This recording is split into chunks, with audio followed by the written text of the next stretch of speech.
X20.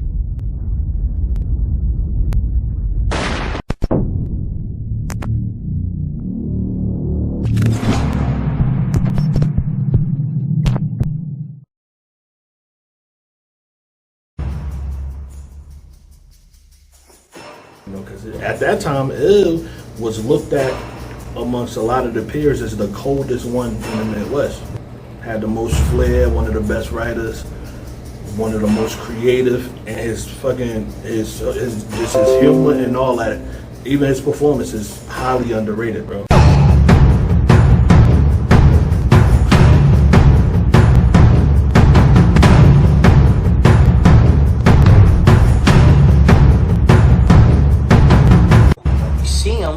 Got this beard. Nobody was having beards at the time. So I'm like, yo, like, man, what's up with him? He's like, I'm like, yo, you good? He's like, yeah, I'm alright. But you could tell he wasn't himself. Whatever. You know what I'm saying? It's none of my business. He has this beard. Then Beasley hits me up that night before the battle, the Friday. And he's like, yo, man, Ill only got 2 rounds.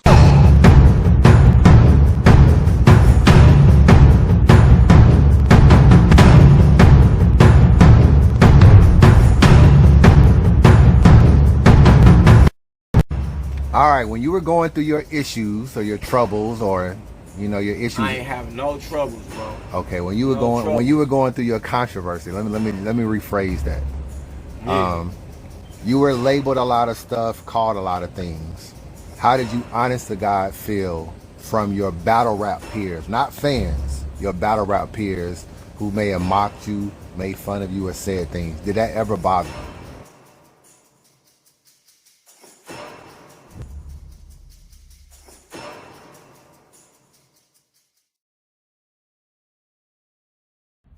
I feel like Cal has a style that lasts in every era.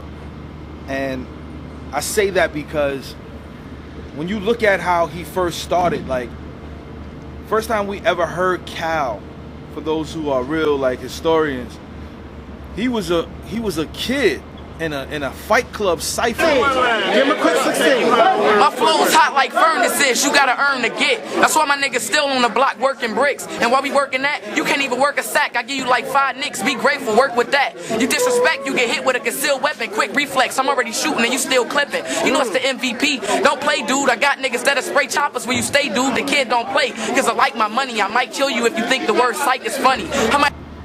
I think X Factor had battled, and then like they put the camera on Cal, and his style from then is the same style he has now, which was aggression.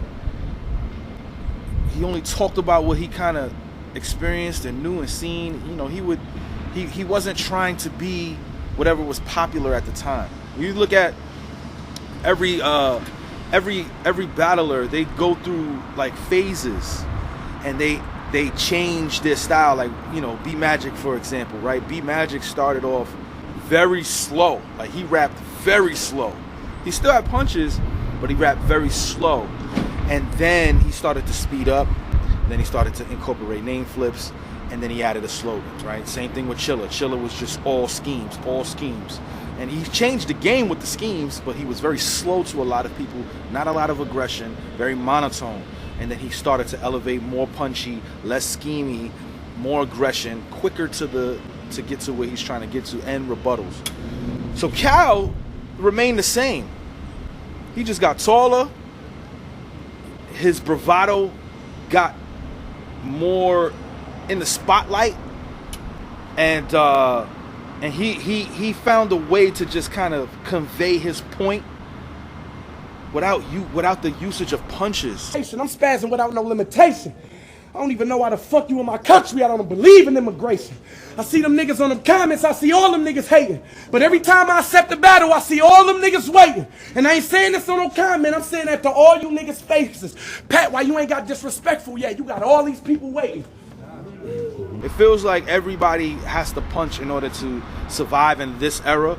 And I feel like battlers like Cal, Hitman, they figured out a way we don't have to do that all the time. We can just be ourselves, be aggressive, and still get our point across and make sure people get exactly what it is that we're trying to say. Alright, so I've was asked how do I think Calico is as a battle rapper, kind of conflicted. On one hand, I feel like he's a phenomenal battle rapper. On the other hand, I feel like he can be trash. The reason why I feel like he could be trash, like, you can tell when he don't care about the battle. Like, example, him and Briz. He sat there and he spitted mixtape bars. Like, who does that? It's Briz. Briz, although he's not in the battle rap community right now, Briz could have been a legend if he would have stayed. And to put out that type of material towards him, trash. Now, with that out the way, of course he had plenty more, by the way. But with that out the way, I also feel like he could be a phenomenal battle rapper when he locks in. My opinion, Calico is not a legend. What? See, look. What has he done to be a legend? Come on, man. What has he done? What's his claim to fame? When you think of Calico, what do you think of? I just talked, man. I think of Luxe. I think And what happened during the Luxe battle? Hitman. I mean, come on, Calico's a legend. Come on, man. What happened in the Luxe battle? That's some real. What happened in the Luxe battle? It doesn't matter. What happened in the Luxe battle? I'm telling you, people had him. Who won the battle? No, Luxe won the war. Who? No. What you just say? No. You just said Luxe won the battle, though. I like Calico. Hey, but somebody say he's a legend. We just going. I don't think Surf's a legend either. He's a legend just on the strength of Consistency, never lost a step. the shit that people watch to get into battle rap. He's part of that. So you can't say he's not. Okay. So yeah, Calico's definitely a legend. If you're gonna say anybody else on motherfucking, you can say Charlie Clips, you say motherfucking, if you say Miles, you say anybody, like, you gotta say Calico as well. He was like the second little wave or the first wave of the Midwest movement. Facts. You know what I'm saying? I think what stands out to me the best with Calico is consistency. He's always been the same all the way through. You can go through his timeline and pick out a battle from 2013, 16 up to now. You're gonna get the same quality. Calico. Is Calico the king of the Midwest? Man, oh man. This is a tough decision to make. And the reason I say that is because, me personally, I feel like talent-wise, he can be considered one of the kings of the Midwest because he's one of the best people out there. When you talk rap, cadence, real shit, direct attack, all that stuff that comes with a top-level legend in battle rap, Calico has all of that. He got the showmanship. He not here to make friends with anybody, so he keeps that level of tension with his battles. Whenever he's about to battle, it's always a certain level of tension because you know he might really not like the people he's going against. So I love that he keeps that kind of competitive aspect within the sport. But when you talk king, man, I can't give Calico king of the Midwest, yo. I can't. And the only reason I say that is because when you talk accolades, when you talk consistency and getting millions of views and things of that nature, I'm sorry, that gotta go to Hitman. Why do I feel like old Calico is not a part of the king of the Midwest talk, or why is he a part of that? And I'm gonna give a little bit of both. I feel like it depends on who you ask. If you ask me, he is the king of the Midwest because he beat all the Midwest niggas. Clear. It's really no debate on that. I don't feel like Calico dropped the ball to me on the battles he was supposed to win. But I feel like when you don't include him in the conversation, the people who didn't used to or don't now, the reason would be, or my best reasoning for it would be, there are certain battles that Calico took that he had bad performances. Even if you feel like he lost to Luxe, which I don't. Even if you feel like he lost to Luxe, there's nothing, that battle doesn't take him out of that conversation because he still did well, I think, whether you think he lost or not. But I feel like there are certain battles he should have won and didn't do good in at all. It's not even just about a loss. It's a you didn't do good in this DNA battle. You weren't as good in this Briz battle.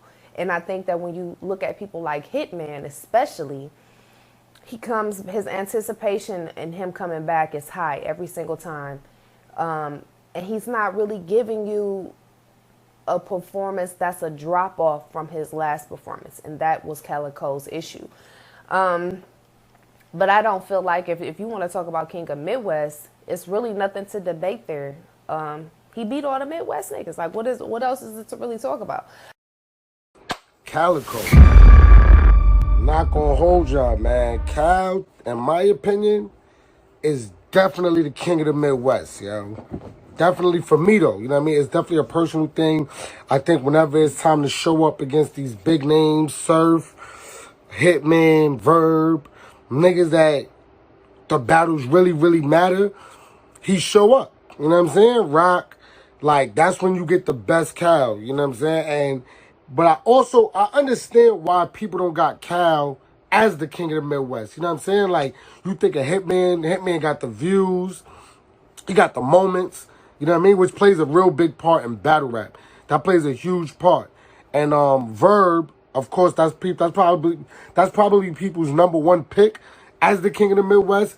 And it's really more so Verb's resume. You know what I mean? Like, Verb's battled everybody. You know what I mean? Like, you can't really name 5. I doubt if you can name 5 top tiers that Verb didn't battle.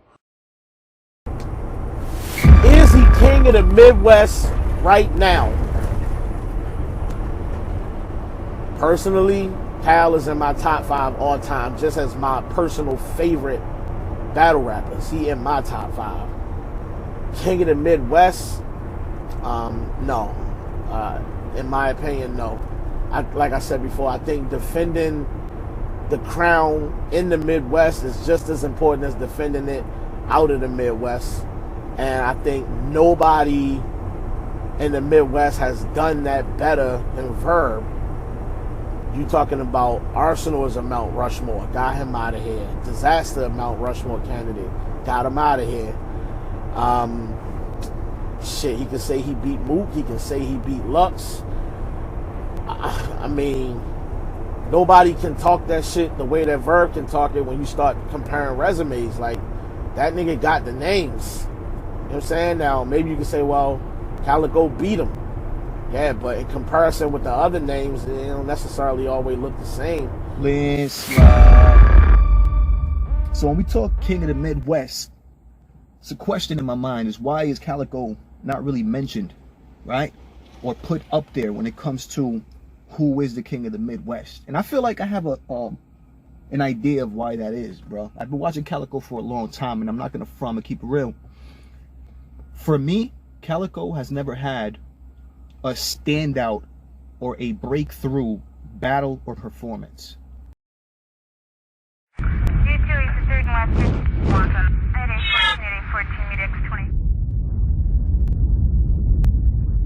Yo, what up, man? Chris Unbias checking back in, man. Back on the blog, man. This is the Calico battle record, man. First of all, I want to apologize for my voice if I get a little hoarse or low, whatever, you know. Nigga getting a little under the weather, man. Nigga is getting a little under the weather with all these different changes, these different cities I be in on any given week, man. But the show must go on, man. Calico battle record coming at you. Y'all let me know who y'all want me to do a battle record on moving forward. I would definitely make sure that happens, man. So this battle record stuff is something I'm going to keep branding, keep doing more and more battle records. First of all, Black Top Podcast, man. Y'all make sure y'all support the movement. Subscribe to the channel, man. These dudes are up and coming. Battle rap media, man. You know what I'm saying? So make sure you follow their channel. Subscribe to their channel, man. My boy Corey Diligent, man. Mr. 8 a.m. You know what I'm saying? You see the 8 a.m. right here. Corey Diligent, man. Available on all streaming platforms, man. We're going to keep moving with the promo. You know what I'm saying? Because it ain't all about Chris Unbias on this channel. We're going to keep moving with the promo. Mr. Check Your Temperature, man. Mr. Check Your Temperature. He be doing a lot of dope interviews, you know what I'm saying? You know, up and coming battle rap blogger. I think he's like from St. Louis or whatever. Y'all make sure y'all tune into my boy. Make sure y'all support. We gonna keep it moving, man. We got another St. Louis dude. We got my boy KD. Got a clothing brand, man, called Scapegoats. You know what I'm saying? Everybody trying to make everybody else as a scapegoat, man. Everybody has been a scapegoat once upon a time in their life, man. So my boy got the GOAT brand. If you want a shirt, you know what I'm saying, hit him up. KD, he battled Hitman Holla. He done battled plenty of people, man. KD from St. Louis, man. My boy Nubian Bookstore. Must keep it going with the promo, man. Nubian Bookstore, man. You have in the Atlanta area. You need a black-owned company with black books, African-American literature, African-American history, man. Thug books, love novels, legal books, financial books, whatever you need, man. Nubian Bookstore, man. Support black-owned business, man. And, of course, my nigga Deadass Talk, man. My nigga Deadass Talk on Instagram and on Twitter, man. Deadass Talk, man. Got his Concrete Jungle clothing line. Make sure you support, man. We are going to get into this real quick. Calico battle record. When I think of Calico, the first thing that comes to mind is longevity. You know what I'm saying? That's what comes to mind more than anything with Calico. That's what I respect the most about him. He said an interesting line when he battled Hitman. He said, me and you started at the same time. For me and you to still be where we are this many years later, that alone makes me a legend. That bar always resonated with me because he's right. When you look around at the landscape of the Midwest, Hitman and Calico are still two guys that's on top of their game in the Midwest. And they started around the same time. So when you look at all that, you got to say, wow, you know what I'm saying? Calico has been able to keep his same style, not conform to how battle rap is. He's not a punchline. He's not a back-to-back puncher. He's not one of those guys. He has kept his entire style throughout many different eras and still remains relevant, man. And that's probably what I take away the most with Calico. So we're going to get into his battle record, man. I don't remember how many battles he got, but he got 20-something battles. We're going to get into every single one. You know what I'm saying? As unbiased as I can be, man. Why? Because I'm Chris Unbiased, man. You see what's going on, man. I'm Chris Unbiased. That's what we're doing, man. Calico battle record coming at you in 5, 4, 3, 2, 1.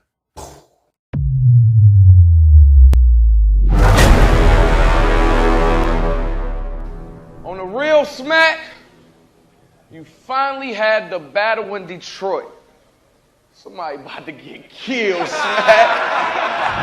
I just pulled up, supported you niggas. Will, you was my first son. I should have aborted you, nigga. I showed all you niggas love. You was a cornball when I met you. Now all you niggas thugs. I'm shocked at the way I was treated. I was all you niggas plugs. Where the fuck my niggas at? Same niggas he gonna get killed with. Knock the Legos out of every nigga he build with. I put something hot in every nigga he chill with. Play your cards right. I'm at every nigga he build with.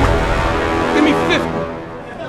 25 up front, or don't call back. And I'm adding another 10 if you ask again what I charge smack. One time I tapped in with my Cali niggas last week.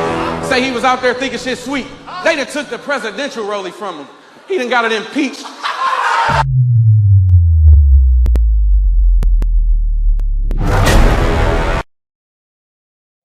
B Silva. This is the first battle on the Calico battle record, man. This was on grind time, man. A lot of y'all, man, not even seen this battle, man. A lot of y'all might be saying, Chris, who the hell is B Silva? You know what I'm saying? That was a good question, because I ain't really know much about him myself, to keep it real with you. I do know he was from New York. He battled Calico in grind time. And the one good thing about grind time is they used to judge their battles. And in this particular battle, I'm not going to stay on it long because Calico won this battle 2-1. When I rewatched it, I actually thought he won all 3 rounds of this battle, because in the first round, B Silva that's the round they gave B Silva, was round 1. He was a little bit gassed. I got to keep it real. They was battling in New York. He was a New York guy. He had a lot of New York references. Some of them was pause worthy. He said something about, you know, you got big puns dead down your throat. I was like, come on, man. You got me hyped. Nigga, I ain't no joke. I shove big puns dead dick down your stove. Foul on the plate, my nigga. Foul on the plate. Oh, no. At this time, grind time like stuff like that. You know, a lot of shock value kind of bars.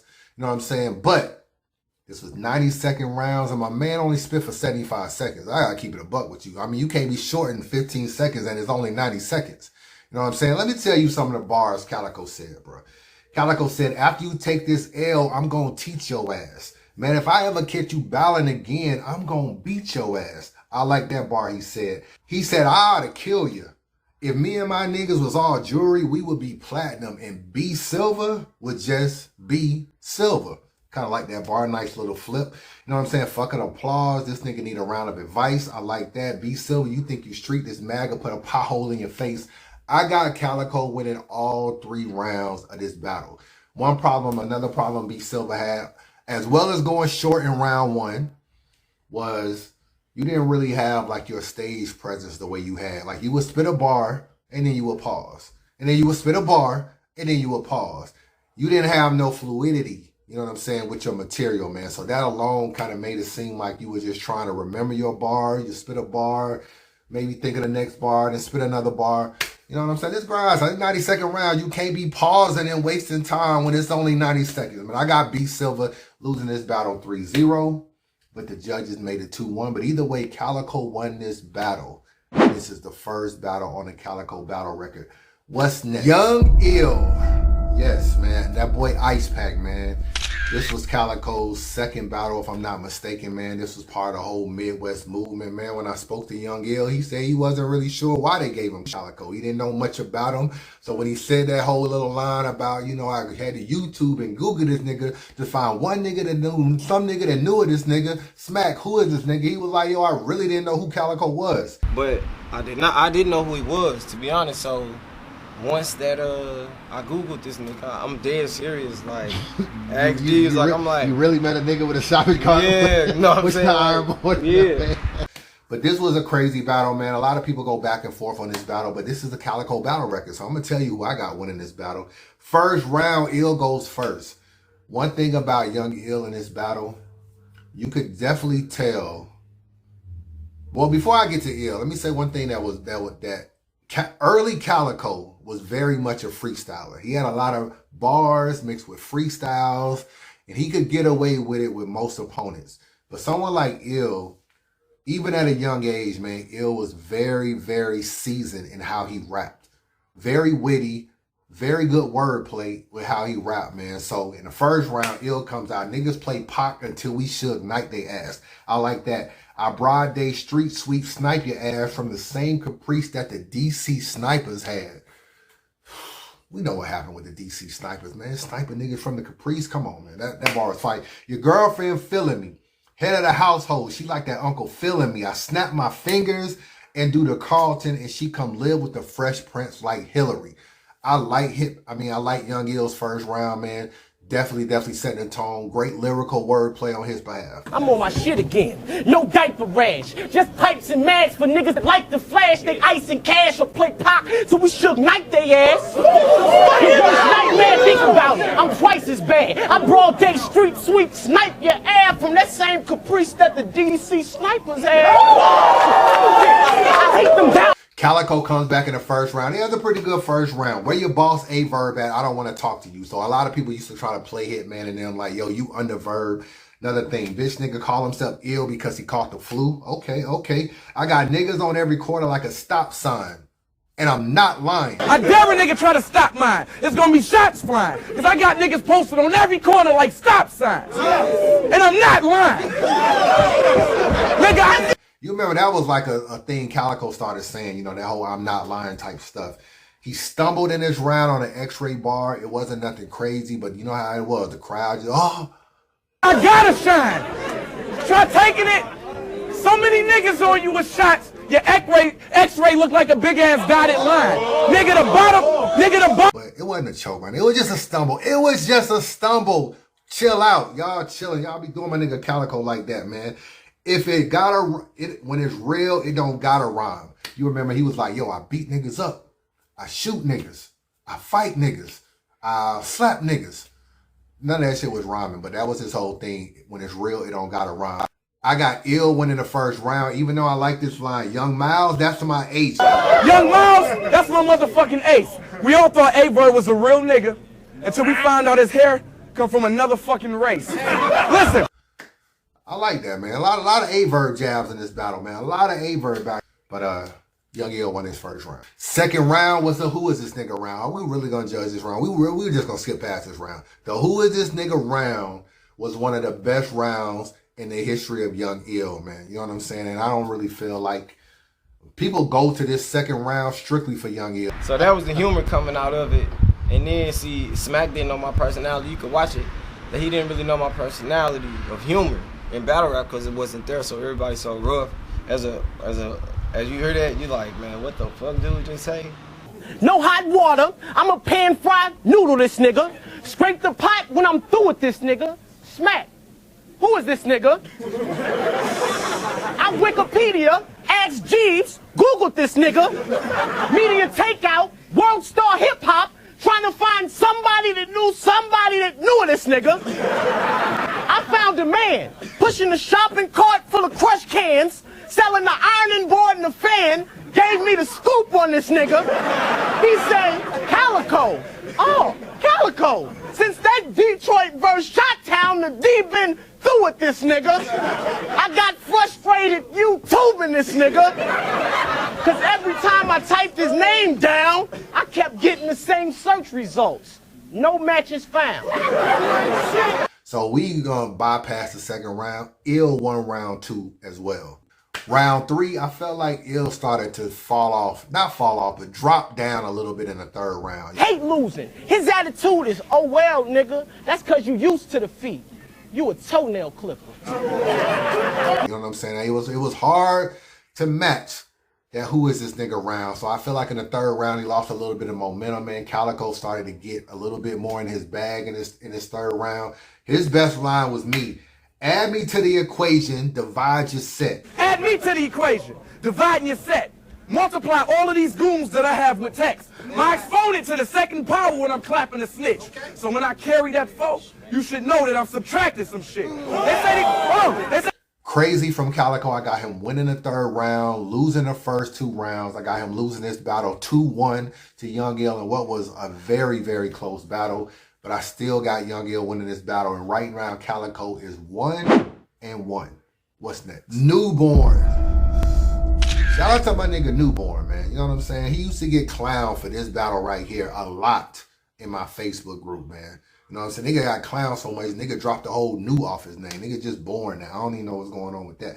But he just born now. In this battle, Calico beat him all kind of ways, bro. He beat him with the bars. He beat him with the jokes. He beat him with the freestyles. It was just a bad day for Newborn. And he was battling New York. He had Cortez. He had DNA. He had all these people with him. One thing about Born, man, he just lacks believability and presence. That's what he lacks, man. Newborn lacks believability and presence. So now I gotta teach y'all, respect the guard, weapon draw, burst attack. It's like a birth defect, cause Newborn got an extra arm.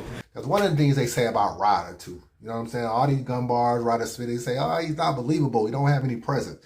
That's what Born, because if you you watch this battle, Born is rapping his ass off. But nobody cares, bruh. Nobody cares. I mean, when I say he rapping his ass off, he rapping his ass off. But, you know, we in a pandemic, so we like socially distancing. Born was socially distant. He was the first social distance battler. Newborn was. This nigga is spitting so aggressive at Calico from this far apart. This is what I'm saying with the believability and the presence, bro. You socially distancing this nigga. When you battle and you are battling him this far apart, Newborn, you got to close the gap. I know you short, so it's going to be like that, but you got to talk to this nigga. And that's why you pretty much lost this battle, because your bars just really wasn't matching with the stuff you were saying. Calico starts off his round by saying, we don't even believe you. That's how he starts off this round. All these fairy tale raps, how you push a range or drop. How you making all this money in exchange for rocks. We don't believe you. McLovin, you the type that hang with cops. Where them goons you be talking about in your blogs? I'm looking around, they not here. I did an ultrasound on this Newborn. I knew he was a bitch when I got here. I did an ultrasound on this Newborn. I knew he was a B when I got here. Cal started to close the space. He got more aggressive, man, and basically took the crowd from Newborn. I got Calico winning the first round. Born in the second round, he had a lot more bars. Once again, spitting bars on top of bars on top of bars. But what do we know Newborn for? He be choking. And this battle was no different, because he was choking. In round 2, he stopped at the 2, you know, after spitting like 2 minutes and 45 seconds, and the nigga tried to play it off. It was like, the nigga choked and tried to play it off like it was the end of his round. Squeeze the life out the track till the beat choke. Come on, man. Let's go. Oh shit. Oh shit. Can I tell y'all this shit was gonna happen? Oh shit. That wasn't Alright. nigga. I don't know. Let's get popping. Calico. Detroit's in the fuck. That's the crazy part. The nigga really tried to play it off like it was the end of his round. Calico comes back in round 2, you know what I'm saying? My 40 bucks like I left it in the freezer. I had that bar, had more jokes in the second round, but just off the choke alone, Calico won the second round, so he already up 2-0. Born in the third round, man, he had already coming off the choke, man. He had more bars, he was spitting more bars, more no believability and no presence, man. But Born was rapping, it was the kind of stuff Born was saying. Running with that loud chrome, if my cheese is low for that piece of dough, I'll be all up in calzone. Nice little piece of scheme. I was rocking with it, boy. I was rocking with it. But still, man, Calico was just clowning Born. You don't even, this right here just killed Newborn already in the third round. You don't even sound believable. When you say you pop guns, probably would run if I took the orange part off a cap gun. Probably would run if I took the orange part off a cap gun. Don't ask me why I got this shit. You know what I'm saying? Don't ask me, my nigga. I know that's gonna be in the comments. Why the hell Chris got?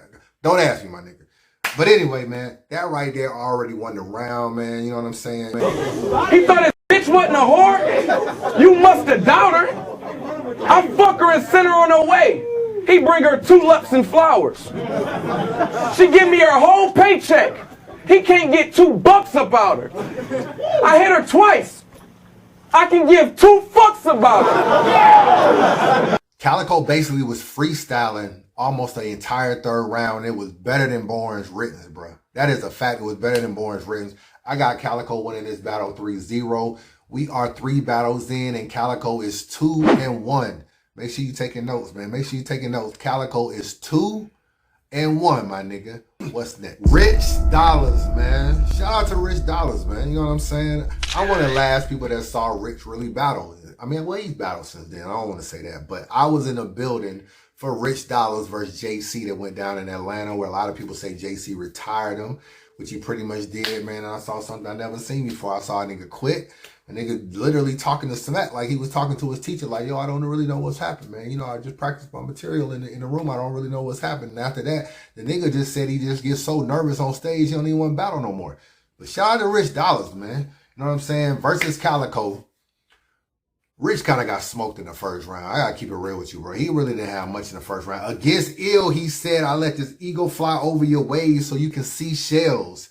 That was the wackest shit I heard since D12. That was about the only thing Rich said in the first round that was worth anything. You know what I'm saying? So Calico was on him in the first round, bro. I catch you while you blinging like you looking nice today. Then come through like a salt truck and take his ice away. Oh! And take your ice away. Come on, man. We know when it's be snowing and it's ice. You got the salt trucks. You know what I'm saying? I'll catch you while you blinging, looking like you having a nice date, and come through with them salt trucks and take your ice away. But this bar right here basically killed Rich Dollars in the building. That will kill the boom. All my victims got something in common. A bunch of New York niggas born rich with a silver spoon. All my New York victims born rich with a silver spoon. Remember, he had battled B Silver, he had battled Newborn, he battled Rich Dollars. That killed him. Then he dissed Cortez at the end of the battle. It's kind of weird how they kind of had their little issues early on, and Cortez and Calico ain't never battled. But I gave Calico the first round clearly. Rich Dollars in the second round. Now, this is the Rich we had grown accustomed to. You know what I'm saying? He had some nice lines on this. That Calico will put him 6 feet. For thinking he ill, I put a hollow in his big T. Okay, that was cool. In the Bronx where they get this stuff. My team got bodies. We really do grip them snubs. As for music, I let that boot dripped in blood. Ask the Jacksons, I kill mics, no prescription drugs. Ask the Jacksons, I kill mics, no prescription drugs. That was fire. That was fire. We know what happened to Mike Jackson, man. Rest in peace, Mike Jackson, man. So, pretty much a nice round from Rich Dollars in round 2. Calico second round, I ain't gonna front, bro. Calico, this is something that really kind of hurt Calico a lot over his career. Nigga sound like he was rapping off a mixtape, bro. I gotta keep it real with you. Who running hip hop? I heard niggas got it in a chokehold. Well, I got it in a slip knot. You know, whatever I spit hot, I got a lick for 100 bricks my whole life in a ziploc. Woo! Rich dollar. Sounded like he was rapping off a mixtape, my G. And Calico would do this a lot. He'll get into his freestyles, maybe some generic mixtape random bars that could go for anybody. And certain people that they would beat, but more seasoned battlers they wouldn't beat. Rich Dollars in the third round, man, he had the whole playoff Calico when it's really don't got a rhyme. That's how I address sluts. You would think my name Morris, how I was giving your girl chestnuts. Okay, Morris chestnuts. Okay, I see what you're going. He had a Ryu Hadouken bar. It was kind of clever. You know what I'm saying? How he put that together. Calico's third round, bro. First of all, he called out Surf. Niggas was trying to boo him for that. I think he lost his confidence. I think he wasn't rocking with the crowd. And I'ma shout it, nigga. Your Matt take you to the deed and reroute it, nigga. Cause before Master P, we was bout it, nigga. Yeah.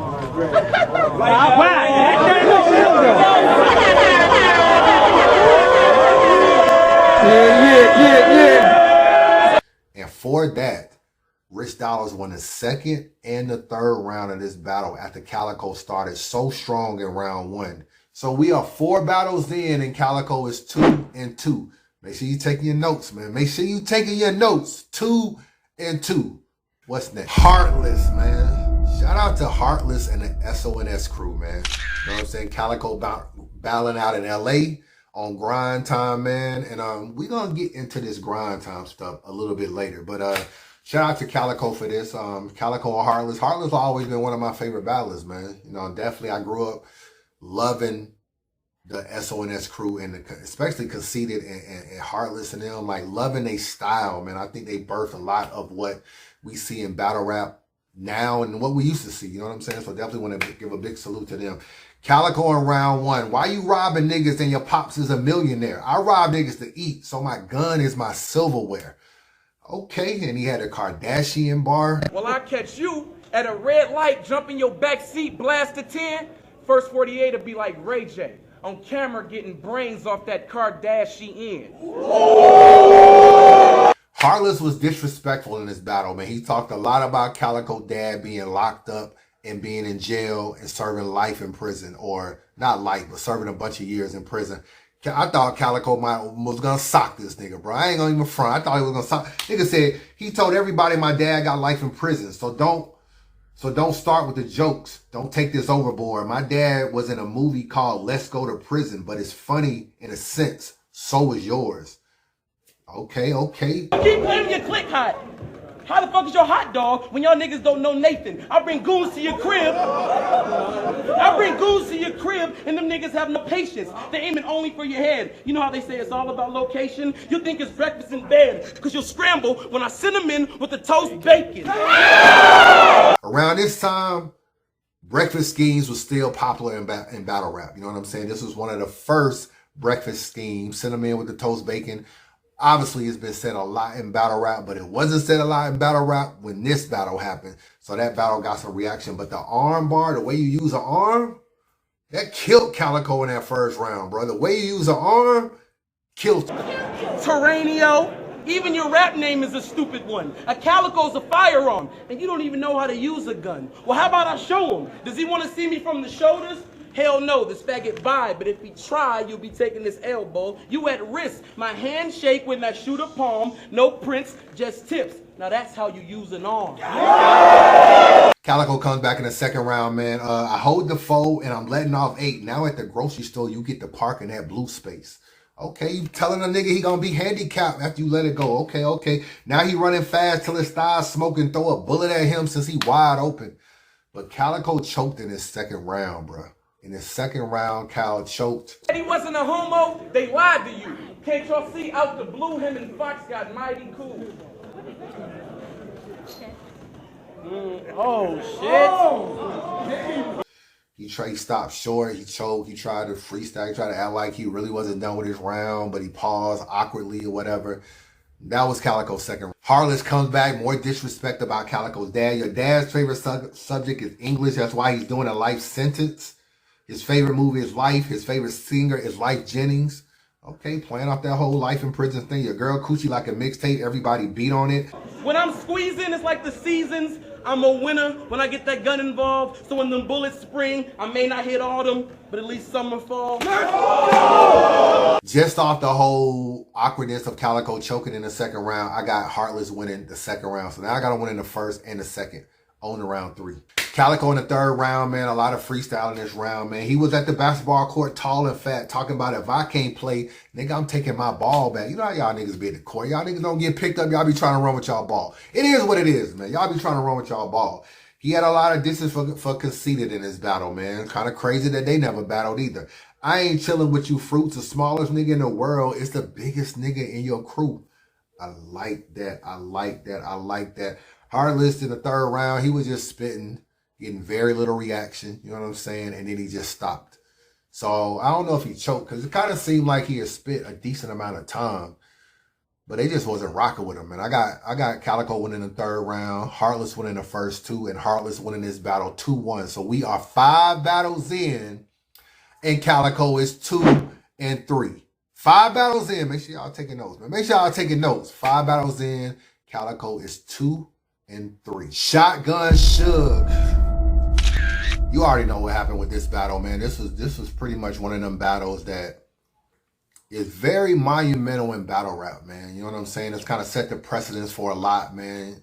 And even Smack didn't even want to put this battle out. I think that there was a lot of lines that was crossing this battle. You know what I'm saying? I was originally not gonna release this battle. But I ain't gonna front. I'm glad he put the battle out because at the time, this was one of the best Shotgun Sugs we had seen. He was on Cal in round 1, bro, and the disrespect was at an all-time high, my nigga. You a fake, a spoof act. Keep talking that Detroit pride. I'm gonna send you where proof at. Okay, he had a lot of more Detroit bars. I say stuff that you scary niggas wouldn't. I'll murder you with a headshot. The proof is in the pudding. Say Calico a gunslinger. Is this really the truth? I took a trip to the D. I couldn't find the proof. Round 1, Calico comes back. One thing I ain't like about Calico in the first round, Calico, you can freestyle, my nigga. There's no way you letting Suge get away with saying the stuff he's saying and you not freestyling about it. You know what I'm saying? You looking at the camera, kind of side eye, like, is this nigga really saying what I think he's saying? But why didn't you put it in your bars, my nigga? As much freestyling you had done up to this point in your career, there's no way you should have let Suge get away with saying that stuff without any rebuttals. I mean, at least a pushing, nothing. I mean, you went out kind of bad right there. I can't front. You went out kind of bad, man. You had a couple good bars in this first round. Suge kind of smoked you in the first round, bro. Stop it, dog. Like you gonna ever leave that trap alone. I got her taking naps in the trap in the back with thongs. I let 5 niggas walking on her naked while she was in the back alone with it all on camera to shoot the shotgun back at home. She saw me with some cash and reached for it. I'm like, bitch, leave them stacks alone. Already knew she was a freak from the tats alone. I'm hitting her from the back and bone, her eyes roll back and grow. Now she on camera saying free blackface with a BMF jacket on. Round 2, typical Suge fashion. He can't live up to the hype. You know what I'm saying? He comes back in round 2 and has a down round. You know what I'm saying? It wasn't a bad round by Suge. But when you went so crazy with the disrespect and so crazy with the bars, you spent the next second round dissing a bunch of Detroit battlers. That was pretty much your round. But Calico comes back second round from Calico. I like when he said this bar. They don't want to battle. They just want to babble. A bunch of fake battle rappers who scared to travel. I like that a lot because, you know, at this time, Calico had not had no Detroit battles. He'd been in New York. He'd been battled Heartless in L.A., all these different people, and he always had to battle on the road. Rich Dollars, B. Silver. I'm believing a nigga that say touch the chrome and can't complete like one battle out of his comfort zone. We need to have the battle in Detroit. Ain't nobody gonna get killed, Smack. This pretty much set it off. There's a difference between metaphors and real rap. He started that slogan in this battle right here. On the real, Smack, we need to have that battle with Detroit. Ain't nobody gonna get killed, Smack. See, I'm a man of my word because I'm real, Smack. I'm even tell Uncle Trick to chill, Smack. After a nigga battle me, I make him feel whack because there's a difference between metaphors and real rap. Calico pretty much smokes him, comes back and smokes Suge in the second round. Suge in the third round, he actually was like kind of more aggressive than he normally is. So he didn't disprove. He don't even care. Like he on Proof helmet. You know what I'm saying? Proof ain't even here to defend himself. This nigga tells Calico we can go outside and fight. You're not gangster, so tuck that pride. But if you think you gangster, by all means, we can go outside. Yeah. What's up, nigga? Let's go outside right now. Yeah. That's what I thought. I've been told smack. I want to make this a physical sport. Right, which I thought was hilarious. Then the nigga said, may Proof rest in hell. So you done said the Proof is in a pudding bar. You done said I'll send you to where Proof at. And now you saying, may Proof rest in hell. You said that to Calico, a Detroit nigga? Okay. Calico come back in the third round. I like this bar right here, bro. The greatest way to be a goon, I could teach you the best. I can scrap, and plus I'm lethal with the text. Type to let off 10 shots and let them eat through your flesh. Say fuck the last round and beat you to death. Okay. This fat nigga be lying about how he be taking trips. Just for lying, we should tie him up and see how many times he can take the fifth. And when I say take the fifth, I ain't talking about popping the leg. I'm talking about hitting him in the head with bottles of Ciroc till he dead. Calico started off with an OMP disc that I don't think really hit. And then he got more comfortable, and I think he started going into his comfort zone and started flowing a little bit and did it off well. But I gave it to Suge the first round. Second round was more same. You know, Suge was aggressive, you know, and you know, Suge was spazzing. Great round from Suge, and then Calico went, and I just don't think that Calico's angle hit of where he was saying, oh, you know, you're whack and you don't belong on the stage with me, because Suge was just proving that to be wrong the whole time, you know, because he was up there spazzing, you know. And then the third round, you know, Suge went crazy again, you know. The Proof bars came a little bit again, but you know, I like the way he did the whole West, you know. I'll get X Factored out and I'll give Marv one. I thought that was cool. I thought that was really well done. And then, you know, Calico went, and you know, Calico spit. Calico was spitting fire. But I gave it to Suge. I gave all 3 rounds to Suge. Calico clearly wins the third round, man. After losing the first round, he comes back and wins the last 2 rounds, second and third. So we are 6 battles in, and Calico is 3-3. Make sure you take your notes. Make sure y'all niggas is taking your notes. Calico is 3-3. K-Shine. Calico versus K-Shine, man, is actually a very interesting battle, man. Actually kind of funny if we keep it real with you, especially if you like look at where K-Shine is right now and where he was then. This is when there was a lot of Dot Mob love, you know what I'm saying? All the Dot Mob used to come to the battle, so you got Rex there, you got Mook there, you got other Dot Mob niggas there. K-Shine comes with the first round. His first round, he plays a lot off the name Terranio. You know what I'm saying? Terranio.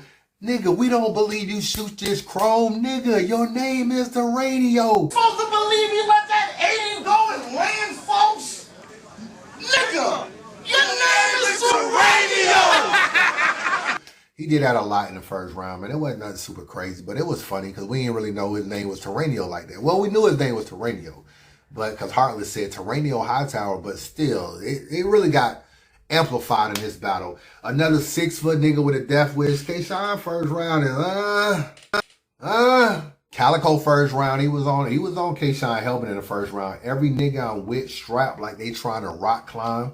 Okay, only reason why Mook signed to a cash label was because they felt bad about those 12 staples. They talk about this money shit like they get stacked like back in the act. That shit whack.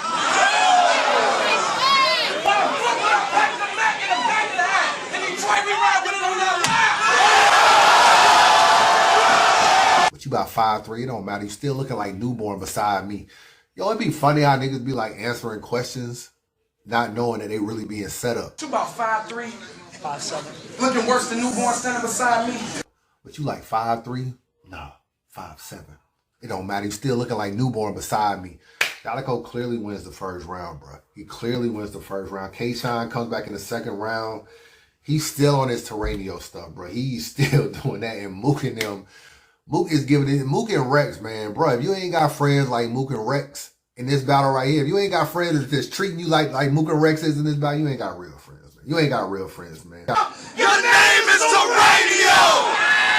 Bro, K-Shine was rapping so fast and trying to get through this material. Mook was coaching this nigga in this round, bro. That's what I don't like about K-Shine in this battle is Mook was coaching him. And Rex was too. Like, they literally told this nigga to slow down. Like, yo, like, in other words, like, pace yourself. Now what you gonna do? Slow down, not yet.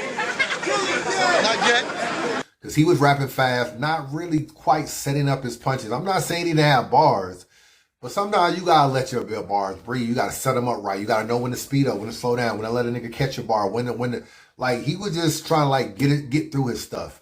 And you could tell Calico was the more, like, how you battling in New York and Calico more comfortable than you. Calico in the second round, he was trying to rap like K-Shine or trying to act like Dot Mob, talking about he wanted some crowd participation, but he slipped on a word. And of course, you know how it is. Anytime Cal slip on a word in New York, niggas is heckling him. But none of that really matters, because with that 80, I'm elusive. The wrong spirit gets you. It wasn't nothing crazy to me. It wasn't like no choking nothing. That bar he had about Sean was the one taping it. That was pretty clever. All of y'all should all wear Manolos. And in the future, he might be the better rapper, because I bet you we have a hot 16 after these fofos. Even with the stumble, bro, which wasn't that crazy, I still liked his round better than that coaching shit that K-Shine was going through. I got Cal winning the second round as well. The third round by K-Shine, he had that Laker-Detroit scheme. Now we get into a pretty good K-Shine. You know what I'm saying? He was also dissing Cortez a lot in this battle and DNA, which is interesting looking back at it, how they NWX and they super tight now, but he was dissing him and Cortez in this battle. I was taught if you don't catch him, do a drive-by. Okay. You was taught they don't catch you if you drive by. Calico in the third round, I like the way he was putting the pressure on Mook and Dot Mob, but that's basically what he was doing a lot of in his third round, was addressing, not really K-Shine, but was addressing Mook. And since you're not battling K-Shine as much, I got to get K-Shine a round, you know what I'm saying? Because I feel like K-Shine still had a good third round. But the most interesting part of this, bruh, there's a part of this third round where Mook literally puts his arm around K-Shine. So this is the thing. Calico is addressing Mook, talking about, yo, I was at a club in Lucky's and all this kind of stuff, talking about how Mook got beat up or whatever the case may be. You know what I'm saying? There was a little bit of a back and forth between him and Mook. The battle stopped for a minute. When he gets back into the bars, he basically, like, one good thing about Cal, he don't mind violating niggas. Ain't wrong with clowns like that light-skinned nigga. Making frowns and dancing around with you, the hype man nigga. So, like, he's like face to face with Mook, right? Talking about the Lucky shit. And K-Shine Mook pulls K-Shine to him. You know what I'm saying? Almost as if to say, nah, nigga, you get some of this shit too. He ain't just talking to me, he's talking to you too. Bill Stacks, trying to roll up on me, but your wheels flat. How you giving that Jay-Z with Meek Mill stacks? Bro, that shit is hilarious, bro. But I thought K-Shine had a good third round, man. So I would give him the third, but he still lost the battle 2-1, man. So we are 7 battles in, and Calico is 4-3. 7 battles in, and Calico is 4-3. What's next? Arsenal. This battle right here is one of my favorite Calico and Arsenal battles. Shout out to the ladies of Detroit, man. It was lit. The battle in Detroit, man. Calico was in rare form. This is where he broke out the you better act dead bar, crack his whole crab. You got the fast way to Harlem diss to Luxe and Squirrels, the precipice to get him to the next level. He kind of, dominated this battle to me. To me, this kind of was like Arsenal's not best performance. I mean, he still had, like bright moments during there. But Trick won this battle, and the females from Detroit won this battle. Man, come on, man. Smack, bring back the ring car girls. Please bring back the ring car girls, man. You know what I'm saying? It was lit. Cal started it off. He had that, and if you don't die, you better lay down and act dead. First round, Cal was bomb. It's pretty solid. But then we get to Awesome's first round, and he came out with the bar. And my nigga should got that shotgun. And that's when Trick said, "Don't you ain't know no should." Yep. Man, at that moment, Awesome became Michael Jackson, and he was moonwalking like a motherfucker. Calico, round 1. Second round, Cal had a real vicious ass Kobe bar. He said, even if he changed his number, he can still get 8 for these 2 4s. Fire. Us try to save a little face in the second round, but too little, too late. You know, the ring guard girls were fire back then. Third round, that's probably Cal's lightest round. You know, it seemed kind of short actually in retrospect when you're looking at it. But yo, when he said you ride around with Suge and both for y'all be ghost riding the whip, fire. The third round was Arsenal's strongest round. Ended up giving it to him. He had his little alphabet scheme. That shit was cool. He had the Kevin Hart, you know, impersonated. All right, you gonna learn today. It was cool, but in full context of the battle, I had Calico 2-1. This car right here had a lot of Jersey niggas on the car. It had old Red. I think he battled Verb. You had Big T and Surf, and then you had Arsenal and Calico. So this was crazy. But Shotgun Suge didn't show up, man. So all that talking Suge did, he did not show up to this battle, man. And Calico starts off in the first round. The intro was dope, man. On the real smack, you finally had the battle in Detroit. Somebody about to get killed, smack. I told niggas they was good if they came through, but to keep it real, smack, only thing I told my goons is don't kill smack. Where Shotgun Suge at? It's crazy he didn't come with y'all because every nigga in the crowd was waiting to gun him off. Now, I already told you, man, Suge didn't come to this battle. That was a big thing surrounding this entire battle at the time was Shotgun Suge going to come to Detroit? He wasn't on the card, but this was around the time when everybody supported everybody, man. And when you got Old Red on the card, you got Surf on the card, and you got Arts on the card, it only made sense that Suge came. So everybody was kind of wondering at this time, would Suge show up after the whole proof disses, you know what I'm saying? And the nigga didn't come. But when that max spread is gonna hit backhead, and if you don't die, you better lay down and act dead. He had a lot of Detroit references to get the crowd. That was cool, you know what I'm saying? Then he took shots at Mook and Luxe at the end. I thought Calico had a pretty solid and good first round, man. Arsenal first round. I probably look at Arsenal's round a lot different than a lot of other people look at it. And I'm going to get into it. You told Mav your pops actually killed niggas, right? So you dry snitching on daddy, or that really isn't true, or he like Martin and Eddie Murphy doing life for a crime that he really didn't do. Fire. I like that. The Romo bar, fire. The Rip Hamilton bar, fire. You, X Factor, and Mouse. You dirty motherfuckers. Y'all the new Chauncey T. Y'all the new Chauncey Sheet and Tayshaun. Don't get me wrong, y'all three are Detroit's best ever that niggas is scared to take on. But once my shape drawn, I cut him from ear to ear, get my shave on, he'll be Rip Hamilton of the crew. Before battle, he had to put his fucking face on. Now we get to the trick part. I wasn't so hard on Ars for the whole trick situation. First of all, I didn't really feel like he told them niggas that he didn't know Suge. You know what I'm saying? That was the whole thing surrounding this battle was Suge going to come? You in a nigga hometown that is known to be really about that life. Of course you're going to be precautious. You know what I'm saying? So to watch these niggas for niggas to be like Ars lost a round because of that, I think is way too extra. I think Ars was in a real nigga moment and real nigga shit kicked in. And anybody would have that reaction. If two big ass goons are approaching the stage, you're going to be like, hold up, what's going on? Yo, watch these niggas, bro.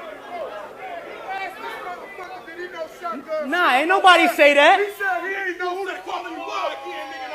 He said he didn't know who Shotgun Suge was over there. You outnumbered, bruh. You outnumbered. And anybody ain't been in a situation where they outnumbered, they not being real. So I never faulted Ars for how he acted. But one thing I want to say, this kind of was one of the big things that created the whole Arsenal versus Smack beef. Let a nigga come to my city talking them real nigga lines. I'ma show him in my city, we like to kill niggas' moms. See, all the real niggas is dead or in jail. Only a few real niggas round. I never seen a clock in a casket or cell. So in my book, Smack ain't no such thing as real nigga time. Now y'all wanna know why I ain't battle on the last Smack? You can have that. That ain't even what I'm mad at. I change numbers if they can't Dow Jones, they stock drop like the NASDAQ. I pistol whip your skull to Calico, get his dad back. One of the reasons why he had a problem with Smack, one of the reasons why, this battle right here None of this shit was pay-per-view. None of this shit was public. If you wasn't in the building, you didn't know what happened. You mean to tell me Smack couldn't have edited out the trick coming to the stage part? Let's be real. Let's be real. That whole trick coming, oh, he said he didn't know Suge over there. Your man's a whole ass nigga. He said he didn't know Suge. I didn't say I didn't know Suge. Your man didn't know that. All that. Smack could have edited that out, but he didn't. He didn't. And one of the reasons why he didn't, I felt like personally was, I don't know this for sure. One of it is views and ratings, and it's just, it's like controversy, and controversy sells. Another reason is I never really felt like he really liked Ars like that. You know what I'm saying? Ars was at this time low-key bubbling with the UW movement. And it was in direct competition with URL. It just wasn't at that level yet. But after this, Ars started doing all them events in Jersey. So it was coming. And I felt like right then was this tension that was brewing, was like, putting that shit out, man. Controversy sells. That nigga ain't one of my niggas. I ain't editing around. But that was one of the things that started the whole URL issues. It really started in this event right here. But Ars wasn't done in that first round. I respect the bill collector, because I feel that he the next to blow. Niggas saying they got the burner out in Mexico. Well, us, he got the burner and the bullets, and I'm letting go. I got on OJ glove, and I got the burner from Plexico. Second round, Calico was back on his stuff. The Wale bar, your whole life is only worth a couple grand. This is what Wale would look like if Rick Ross didn't give him another chance. Your whole life is only worth a couple grand. This is what Wale would look like if Rick Ross didn't give him another chance. That's crazy. You can't run forever, nigga. You still got to do shows. So he going to end up like Kobe. Even if he changes his number, he still can get 8 with these 2 foes. But you about 5'9"? It don't matter. You still from grind time. One thing I ain't really understand why he said that. Kyle, you from grind time too, my nigga. Like, you act like you ain't battle Heartless on grind time. Like, you are from grind time too. Start damaging your face. You a Crip, I ain't a blood. But just to disrespect you, red flag in your face, nigga. I'm challenging your play. Pulling a red flag out on Ars was crazy at the end. That was crazy at the end. I can't front. Arsenal second round, he kind of rebutted the grind time thing. I'm tired of niggas talking this grind time URL shit to me. My one smack battle got the most YouTube views in URL history. Basically saying I ain't just a grind time nigga. I made my mark here as well. I got the first URL million view battle. Like that rebuttal. Yo, punk ass daddy did one crime, one time. Now he only get an hour worth of sunshine. You want your cornbread little nigga while he's standing on that lunch line. Like that. The Calico Pops disrespect kept going. The Skype bar was crazy. Beat your ass videotaping and make your mother watch it live on Skype. Saw that with Darrell. I guarantee he don't have the same luck. Because I'm going to see it coming. Looked at my coach, he signal change up. So I audible the formation. I start to rearrange stuff. I even put a man in motion so that other nigga can't rush. Then threw a bullet at Cal, and since you playing safety, you can't bust. You think that beating Math mean you made it to the top, right? Beating Math gonna get you the Harold treatment at the stoplight. I gave the second round to Arsenal, man. As far as the third round, I thought Calico won the third. He rebutted the video game scheme and the whole MTVU. And he was just like, MTVU, that, MTV2, I never heard of that. I didn't even think that was something MTV do. Very clever by Calico, rebutted that. I didn't like the alphabet scheme that Arsenal did in reverse. It was clever the way he put it together, but alphabet schemes at this point in time have been done a lot in battle rap. When I look at this battle, it's closer than what a lot of people give credit to Arsenal. I think they look at the trick situation and just want to automatically give him an L. I didn't do that. I do feel like Calico, to me, the first round is close. It's like a toss-up. That's how I look at the first round, honestly. The second round, I gave to Ars. The third round, I gave to Cal. The reason why I give Cal the battle, he won. He was very more consistent from start to finish.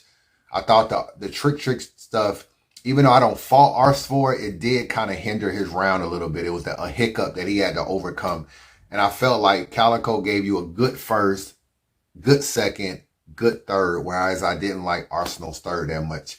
So just on the consistency level alone, I gave this battle to Calico 2-1. And I do feel like now, well, we 8 battles in and he is 5-3. Make sure you're taking it down, taking your notes, my nigga. He is 5-3.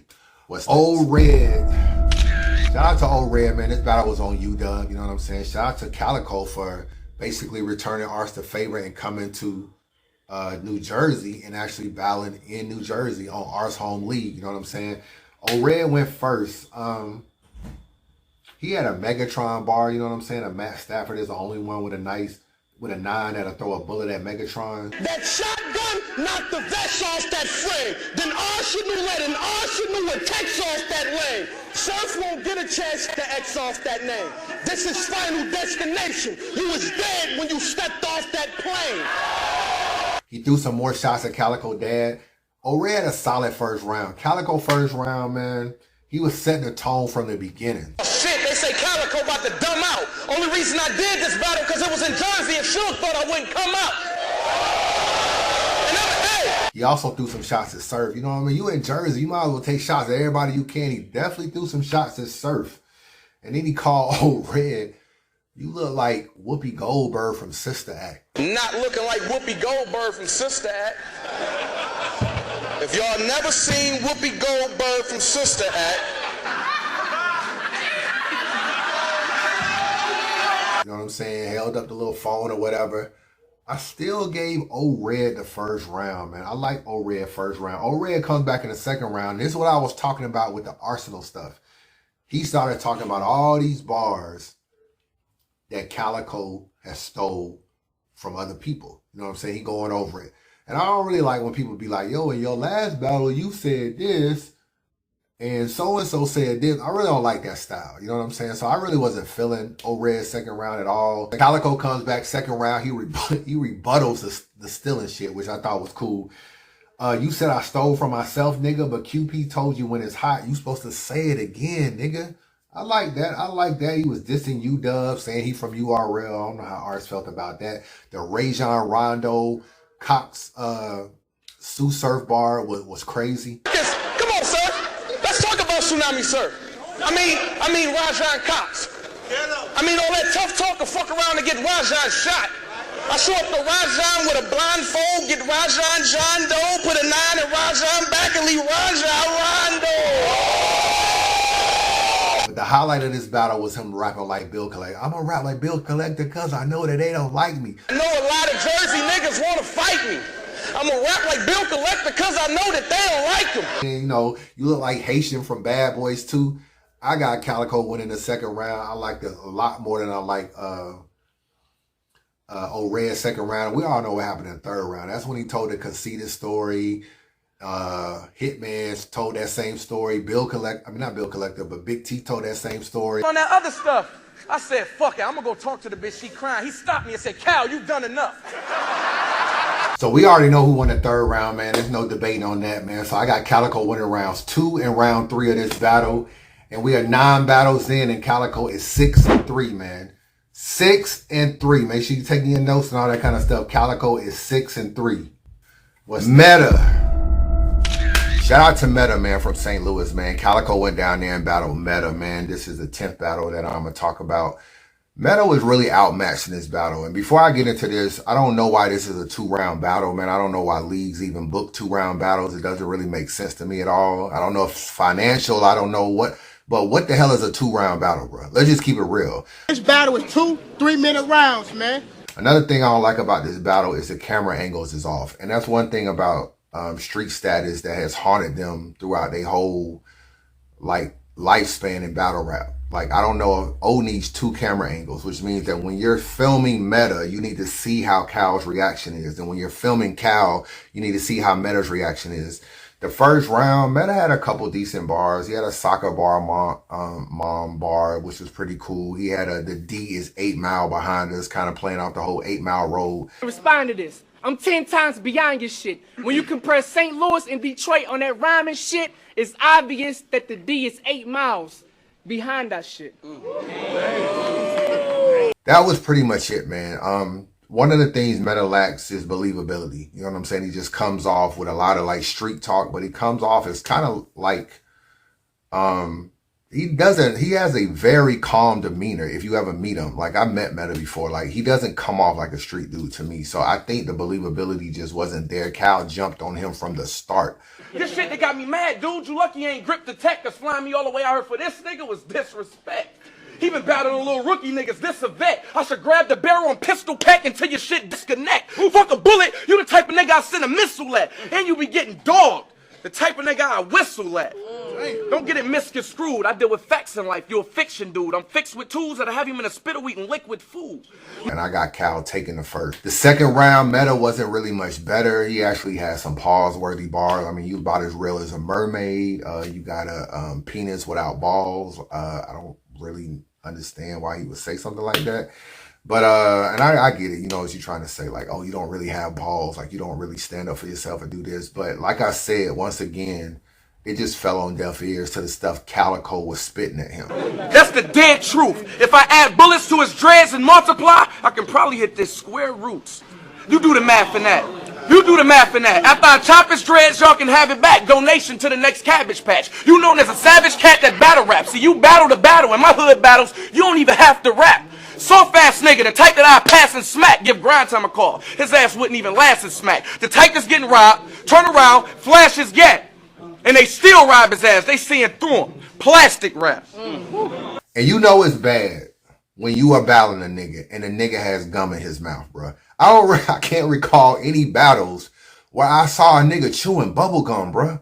Calico is literally chewing bubble gum in this battle. That's just how much respect you have for your opponent. You don't care about a stumble. You don't care about a choke. You don't care about slipping on a word. You don't care about some loose spit coming out your mouth. See, O set you up. He told you had a chance to win, but you not, son. You disappointing your fam. I would say your fans, but you ain't got none. I'm abusing this nigga, but don't leave. I am not done. He's running out of time, so I'm a cruise with this Top Gun. The nigga beat this nigga in 2 rounds with some bubblicious, my nigga. Some bubblicious, this nigga beat this nigga in 2 rounds, man. We 10 battles in, man. I got Calico at 7-3 right now. 7-3 at 10 battles in, man. Make sure you taking your notes and all that. I got Cal at 7-3. What's next? Yo, people don't talk about this enough. But I think Calico got Luxe a little early. But you know why these niggas can't get with me? Because I went from the bottom to the top. I'm officially the smartest nigga in smack history. If you disagree, then you probably a nigga that don't mean shit to me. I went from Luxe to newborn in a year. I make history. I feel like he got him a little too early. If he would have waited a little bit longer, we probably would have seen a different trajectory for Calico. Like, and the Luxe battle still, you know, set him up to be where he is now. But after when that battle hit the internet, you know, it kind of left him on the wrong side of history. I don't know if Luxe would have done that to anybody else. Luxe was originally supposed to battle either DNA or Hollow the Don. Neither of those happened. So if this battle between Luxe and Calico didn't happen, then history kind of diverges. Calico's run may have never been stopped. Concurrently, Luxe's success was hugely based on his 3rd round. And was he going to use it? Would he use that same thing versus DNA or Hollow? It wouldn't have worked in the same way because they're not the same opponents. Some might think that he got Luxe a little bit too early, but niggas sometimes forget the kind of run Cal was on before he got Luxe. You know what I'm saying? Like, he had Smack in Detroit. You know what I mean? Like, Smack wasn't really doing events outside of New York the way they do events now in North Carolina, Cali, Atlanta. It wasn't like that back in the day. Loaded Luxe. Definitely one of the best battles in URL history, one of the best battles in battle rap history, man. I really feel like this is one of the battles that just kind of pushed battle rap further. You know what I'm saying? It's so monumental. It's definitely a classic battle. You know what I'm saying? No matter who you got winning the battle, it's definitely classic. If I'm being honest, and I gotta be honest, man, this unbiased review, I'm gonna be honest. This battle was definitely unfair to Calico. I definitely will say that it was unfair to Calico from the time limits. For the way this battle was edited and the way this battle was produced and put out to the masses, it was very favorable for Loaded Luxe. I'm not gonna front.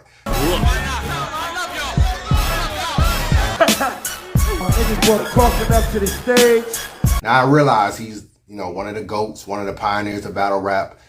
If Luxe say this is what he want to do, it's kind of hard to not really grant that. You know what I'm saying? You want to try to put on a show. He has a big vision. Summer Madness 2, Ciroc sponsoring the event, Diddy in the building, Busta Rhymes in the building, Q-Tip in the building. You want to definitely put on a show. So I'm not mad at Smack for granting everything Luxe did. It would have been nice if he had gave Calico kind of a heads up, like, yo, Luxe is really trying to put on a production for you, man. You know what I'm saying? He's really trying to put on a production. Granted, you can't say what it's going to be, but you can be like, yo, he's going to probably have some props, something. You could have gave him some type of a heads up. I know that was a big deal because the Midwest had a big problem with Smack feeling like he really showed a lot of favoritism to the New York people. That was like a big deal around that time. Like, yo, every time a Midwest dude come to New York, there's always some BS, some biasness. This added to that fuel. So I'm not saying it was wrong. I'm just saying, like, that was one of the big things I know Calico had an issue with. The time limits definitely, I don't know what was going on with the time limits. You know what I'm saying? That definitely was unfair. So when you get into this battle, I love Calico's first round, man. I love his first round. To a lot of people, they may feel like he kind of addressed this intro was kind of like not really directed at Loaded Luxe. So a lot of people had issues with that. Like, yo, you got 3-minute rounds, but you spend a minute talking about Arsenal. You spend a minute talking about the chicken fights. You spend a minute talking about the media. You spend a minute talking about your rise in battle rap. But this is your opponent over here. Like, you need to be addressing this dude. I can't front. I actually agree with that. You know what I'm saying? I actually agree with that. It worked out for him because Luxe choked. Had Luxe not have choked, you would have been looking back at this minute he spent with the intro and thought, as fire as it was, it didn't really speak a lot about Luxe. So that would have been a knock. But the things Calico was saying, man, addressing Arsenal, I went from newborn to Luxe in a year, even though he said it wrong. It's supposed to go from, what did he say? I went from Luxe to newborn in a year. It's supposed to be saying you went from newborn to Luxe, but you got that wrong. For the last 10 years, them legends been living through us because they ain't got no voice. Only reason they back in the URL because all their careers failed and they ain't got no choice. Now, when he said that bar, I like where he was going with it. I felt like, okay, you kind of directing your bars towards Luxe. You kind of, giving a little history or whatever. When he kind of got back into I think when he did like a clap, okay, like now I'm ready, y'all want to hear some bars. He kind of just went into regular Cal. And when you're battling Loaded Luxe, you can't be regular Cal. You know what I'm saying? I got a gun. His name is Pat. He don't say Jack. Like, these were the kind of bars you're spitting at Loaded Luxe. Like, those are too basic of bars. When you're saying, like, you're back in the URL because your career failed and you ain't got no choice, I can resonate with that. That's dope. That's fire. That's directly towards Luxe. That's what you need to be coming. That's what his 3 rounds should have been crafted as. When you just get into regular bars, what else did he say? I'm taking these jewels ASAP. Like, he had an ASAP. I rock you, take your jewels, ASAP. Like, he had an ASAP Rocky bar, which was kind of like redone. It had already been said in battle rap. Those are the kind of bars Calico was saying to Luxe. Like, this is your one opportunity to really talk to Luxe. Like, you got to come with, like, not the same simple gun bar. Like, come with a real plan. And I feel like that's my only critique. I still feel like Calico had a solid first round, though. Like, not even solid, like above solid. I actually like this first round. Obviously, Luxe choked in the first round, man. It was actually embarrassing, man. I was in the building that we actually allowed Luxe to really take this long to rap. What was really embarrassing was, I know to a lot of fans, like, there's an awness about Luxe. Like, you get awe when you see him, especially when you first saw him coming back in battle rap. Maybe not so much now. That you just want him to do well. You want him, like, he done brought a casket in. He done got limos that are like for funerals and everything. Got obituaries with your name on it, all kind of stuff. He got a tombstone with Calico.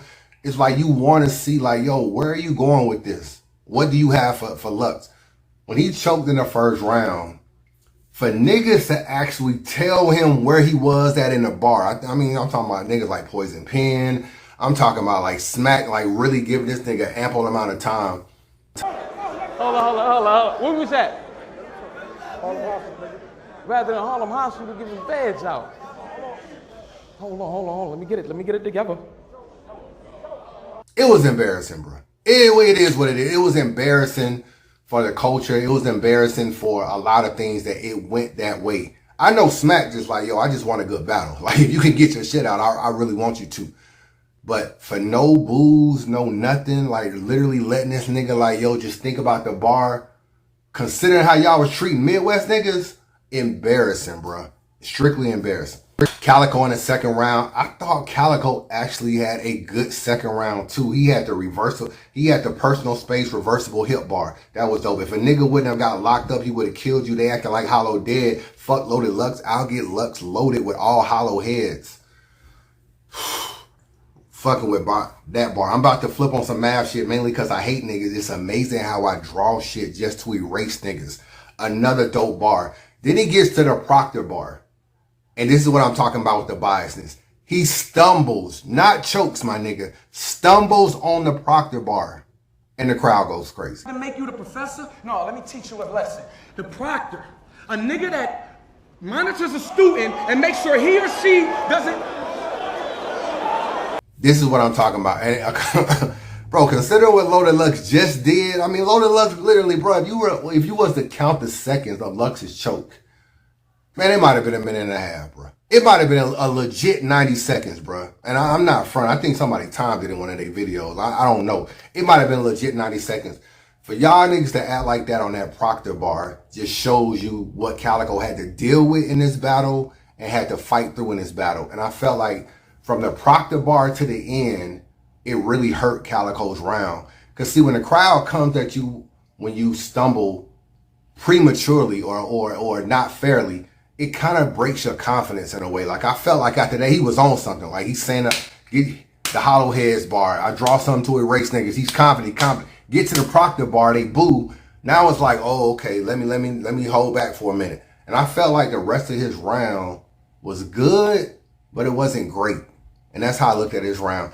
Luxe's second round, if you find skeletons in my closet, that should tell you how many I had bodies in it. I like that. I think he finished his first in his second. I think he finished his first in his second. I don't know. The biohazard bar, everything in my biohazard, that was cool. Even a little backwards was cool. It ain't how many fights you had. It's who you fought. You Jim Lampley, you just talk a good fight.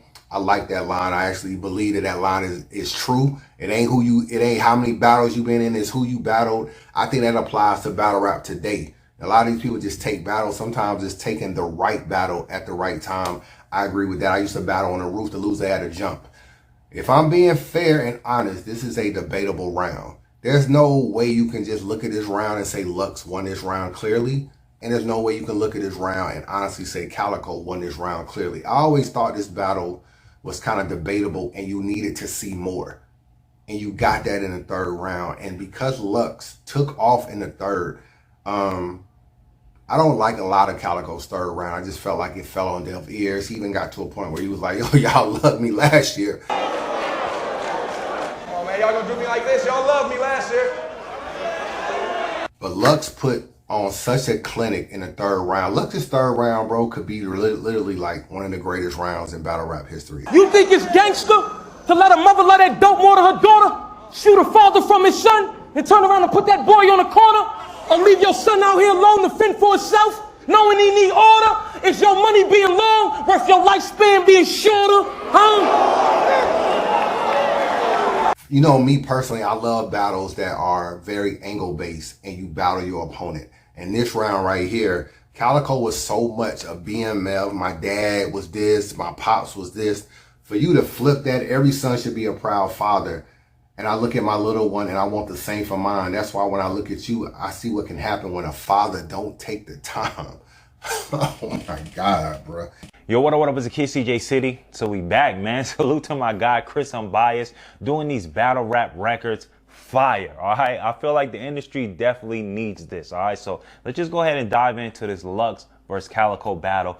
And I know if you ask the majority of the people, everybody's gonna run with one narrative. They're gonna say, you know, Luxe completely smoked Calico, right? You know, Luxe had this classic performance. You know, he had this classic monumental third round and all that good stuff. And if you are watching the footage, I can understand how you can come to that conclusion. However, I feel like there's a missing story to this battle that nobody tends to tell, okay? And that was the story of what happened in the building, all right? Would you believe me if I was to tell you that your boy Loaded Luxe, he was one drawn out punchline away from getting booed that night? I'm telling you, in the building was completely different. So let's just go ahead and talk about what happened in the building, all right? So, boom, my man Calico, he comes out and he comes out swinging, bro. He makes a statement with his first round, all right? He's not playing. He lets Luxe know, yo, I understand that you're a legend, but you got to fight, man. He makes a statement with that first round.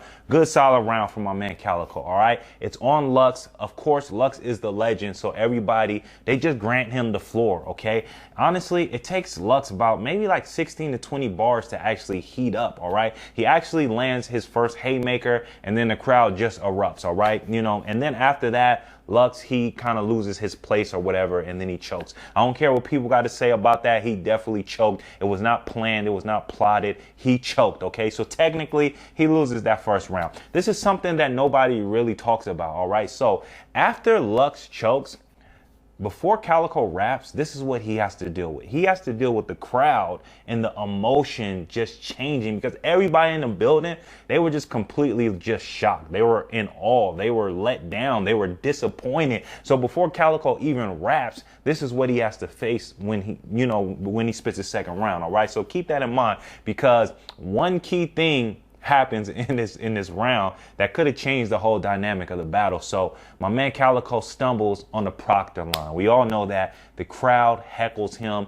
They go crazy on Calico just for stumbling on a little line, right? And honestly, all of that energy was deserved for Luxe, but he's a legend. They don't want to give that energy to Luxe, so they just kept quiet. And then when my man, you know, Calico stumbled, they take all that energy, that all that disappointment, all that frustration from Luxe choking, and they just attack Calico and they just go at him, man. So that's why they were, you know, on his case for that little bar, man. He didn't even deserve that. My man Calico did not deserve that treatment, but nonetheless, they attack Calico. He completely loses the momentum of this whole, you know, battle, the whole round, to be honest with you.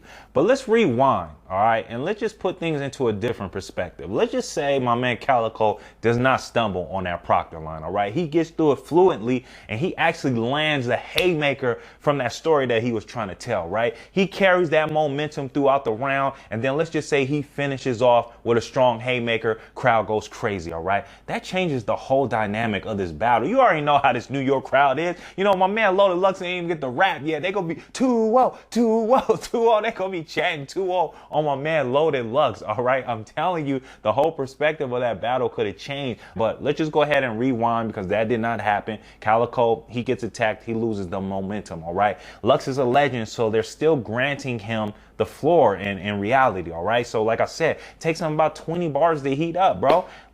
People in the crowd, they're losing their patience, man. They're looking at each other like, what is this dude talking about, man? You know, people in the audience shaking their head. They disappointed with what's going on, and that's what I was saying, man. My man Loaded Luxe, he was one drawn out scheme, one drawn out punchline away from getting booed. The crowd was not, you know, feeling it.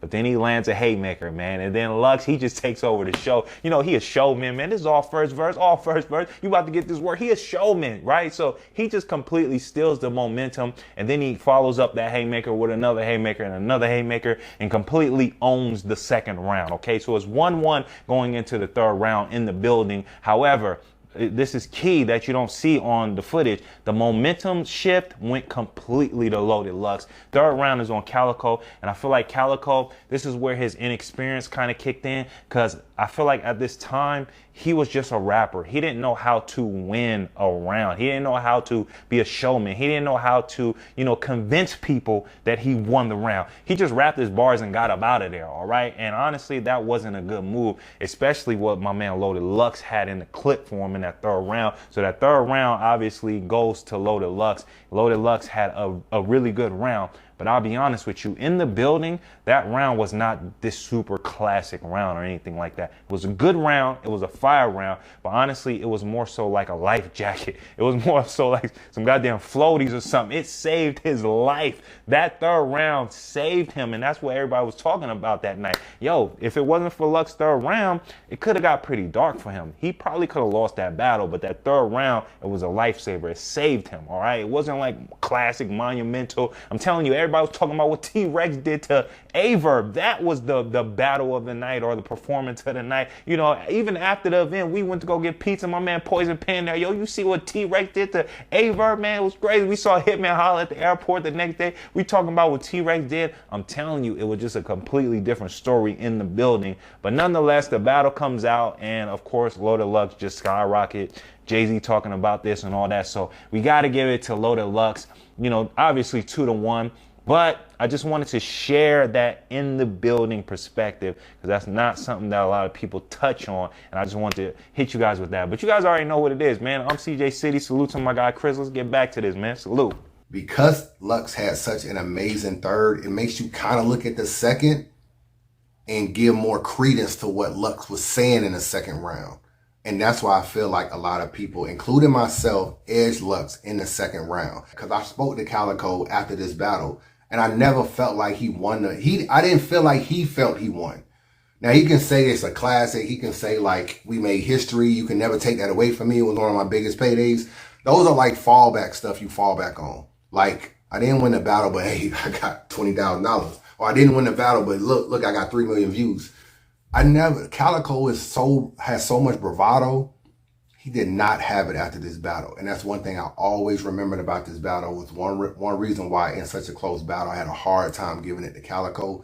No matter what you think in the battle, you watched it, you contributed. You contributed, you know what I'm saying?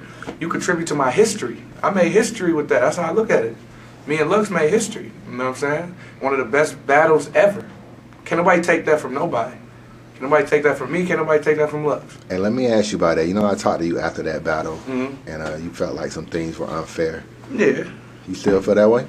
Yeah, I definitely feel that way. I will always feel that way, but sometimes the referee don't call that pass interference that you need at the end of the game. You know what I'm saying? Sometimes they might call a holding that you don't feel you did. And that's just the way the game goes. Let me ask you a question, because you know Luxe went way over the time. Did y'all have any it's time? supposed to be 3 minutes. 3-minute round? But I'm not the type of nigga that's gonna sit here and complain about that. What happened happened.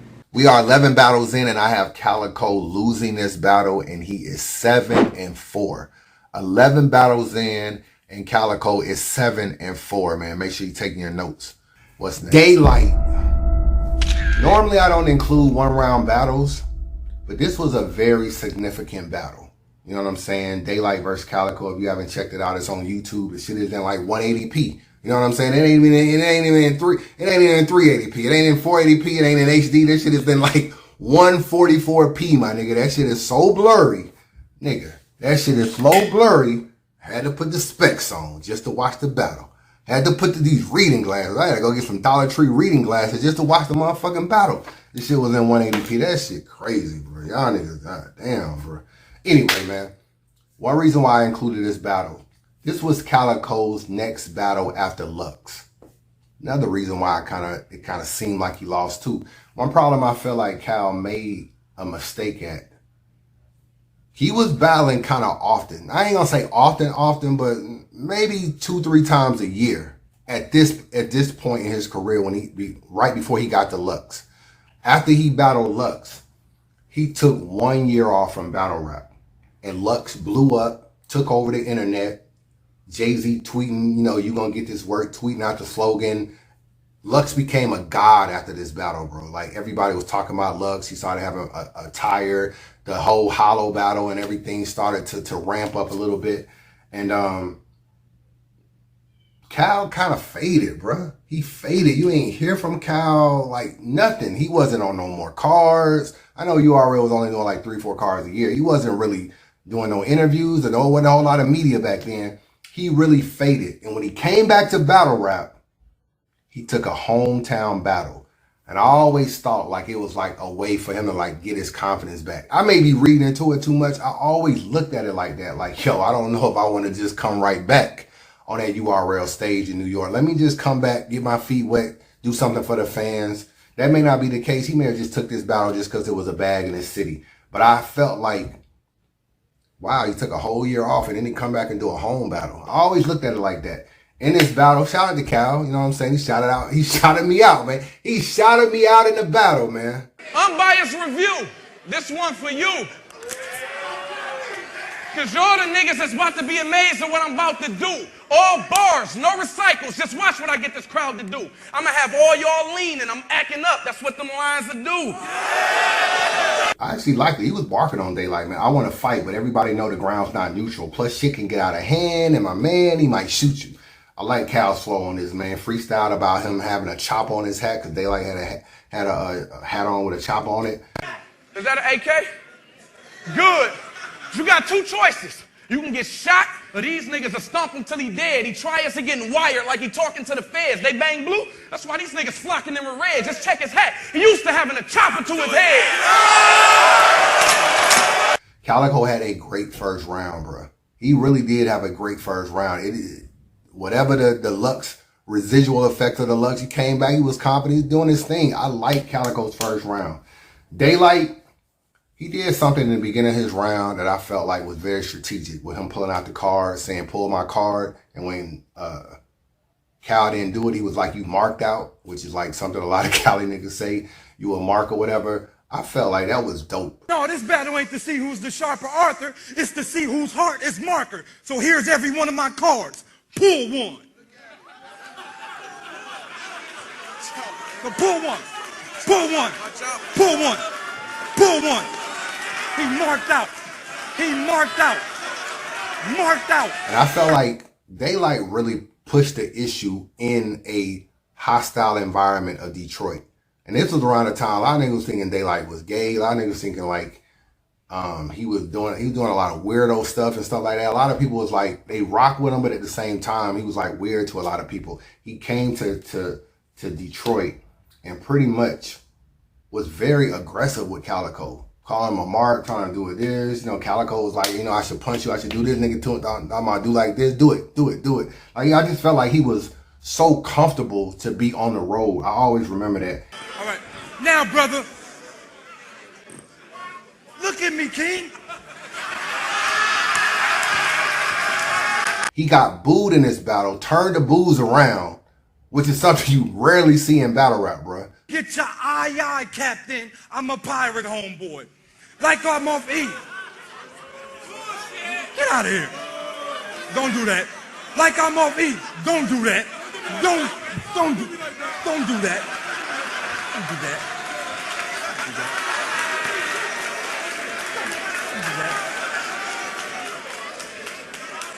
They turned the boos into cheers. He had a Chef Boyardee scheme, a Paul Gasol, Mark Gasol scheme. He told Calico, look at me, King. Calico couldn't do nothing but laugh. You know what I'm saying? He couldn't do nothing but laugh. And then a Pillsbury line at the end. If I really got to judge this battle, and I don't really like judging one round battles, so I would never normally say that this is a loss for either person. But Daylight was more entertaining. Daylight had some witty wordplay. And I like the fact that Daylight was able to turn the crowd around and demand his respect in Detroit. So if I had to judge, I will say that this is a loss for Calico. And I have him at 7-5. 12 battles in, Calico is 7-5. Well, T-Rex. This was a crazy battle, man. Happened on that Summer Madness stage, man. Shout out to T-Rex. Shout out to Cal. This is one of Cal's best battles, in my opinion, man. I feel like his first round versus T-Rex, bro, is one of the best rounds Cal ever spit. I got to keep it real with you. He was so on fire in this first round, man. But he didn't go first. You know what I'm saying? Rex went first. And this was another theme where he'd already battled K-Shine. Now he's about to battle Rex. He had a big issue with Dot Mob around that time, or feeling like he wanted to like get to the Mooks and the Luxe and everything like this. And Rex was just another sacrificial lamb in this battle. Rex opening bars about Cal Pops. Pops was on the grind with Big Meech. He was on the grind holding his 9 with Big Meech. But we could tell that he ain't doing no time for Big Meech, because Meech got 30. Your Pop's supposed to have 20. Well, that alone shows that he dropped a dime on Big Meech. I was actually kind of rocking with that. As soon as he got online, I'm going to let them semis blam, have bullets going through you like the middleman. That was cool. I was rocking with that. He had a lay down and act dead bar from the old Calico battle that he flipped on Cal. I like that as well, man. That was pretty much Rex's first round. Rex is one of these guys. He'll start well and kind of fade, in my opinion. But Calico first round, though. Calico first round. Nigga, it's so much, bro. This nigga said, see, I've been told Randy to meet me with the Glocks. Y'all think he a street nigga so he can meet me on the blocks. I already killed Sean at the Rex. Then Mook should meet me at the top. They say the venues be packed, man. That's why I'm eating all the dots. Stop my niggas at.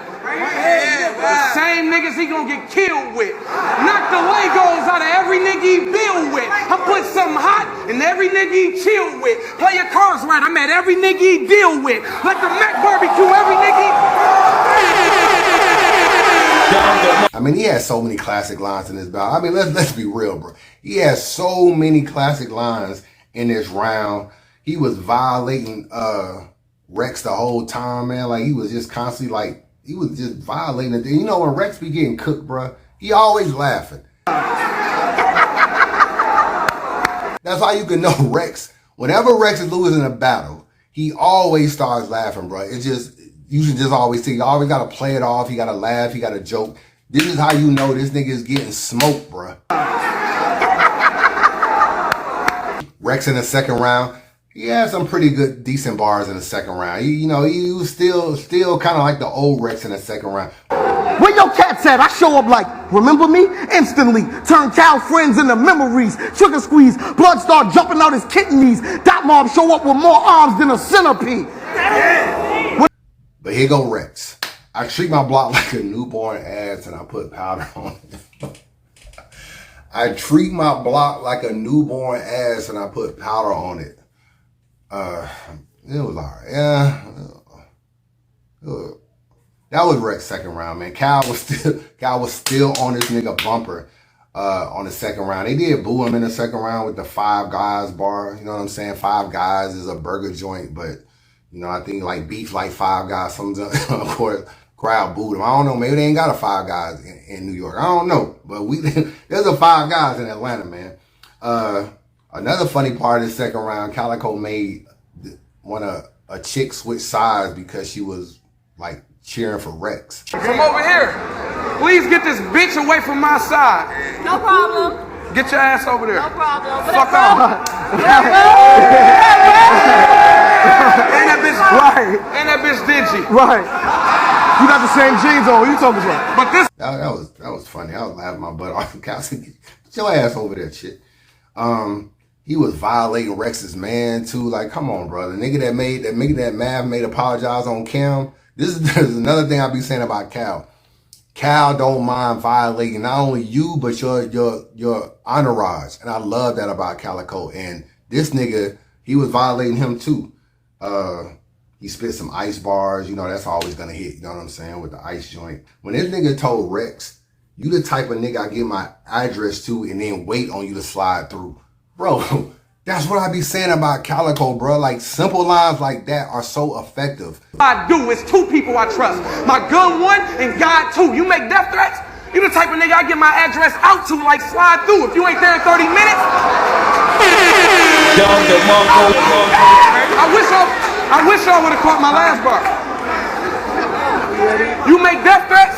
You the type of nigga I get my address out to, like slide through. If you ain't there in 30 minutes, I'm calling back to remind you. If you ain't there by the next day, then we coming to find you. I want your kid. I want your. But that was Cal's second round. Even a ring car girl I thought was filling Cal bars, man. She was filling Cal bars too. So I got Cal winning both of these rounds. In the third round, Rex round was pretty good. It was decent at best.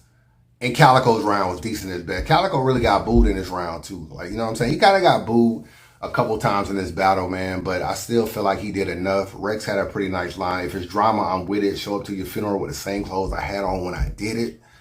If it's drama, I'm with it. Show up to your funeral with the same clothes on that I did it. I like that bar, Rex. I like that bar. You can argue Rex won the third. You definitely can argue that. Cal got booed in this round. Kind of took a lot of momentum. There's a good argument, man, that Calico 30 Rex, bro. I'm not gonna even front. There's a really good argument that he 30 Rex. We are 13 battles in, man, and I have Calico at 8-5. 13 battles in, and I have Calico at 8-5. Make sure you're taking your notes and everything. 8-5 at 13 battles in. Was Pat Stay. This was a very controversial battle. You know what I'm saying? It was on King of the Dot. Shout out to KOTD, man.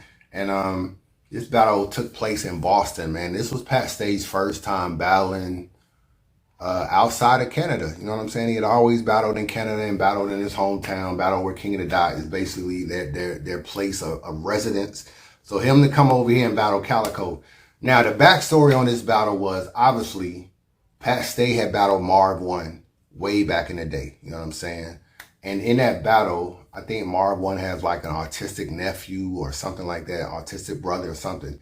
And Pat Stay violated that nigga, bro. His pops did leave when he was 16. That ain't funny at all, is it? And he does got a brother who's autistic. I hope that fucking retard gets it. I'll roll up on him like, what's up with the gang signs? What crew was you with?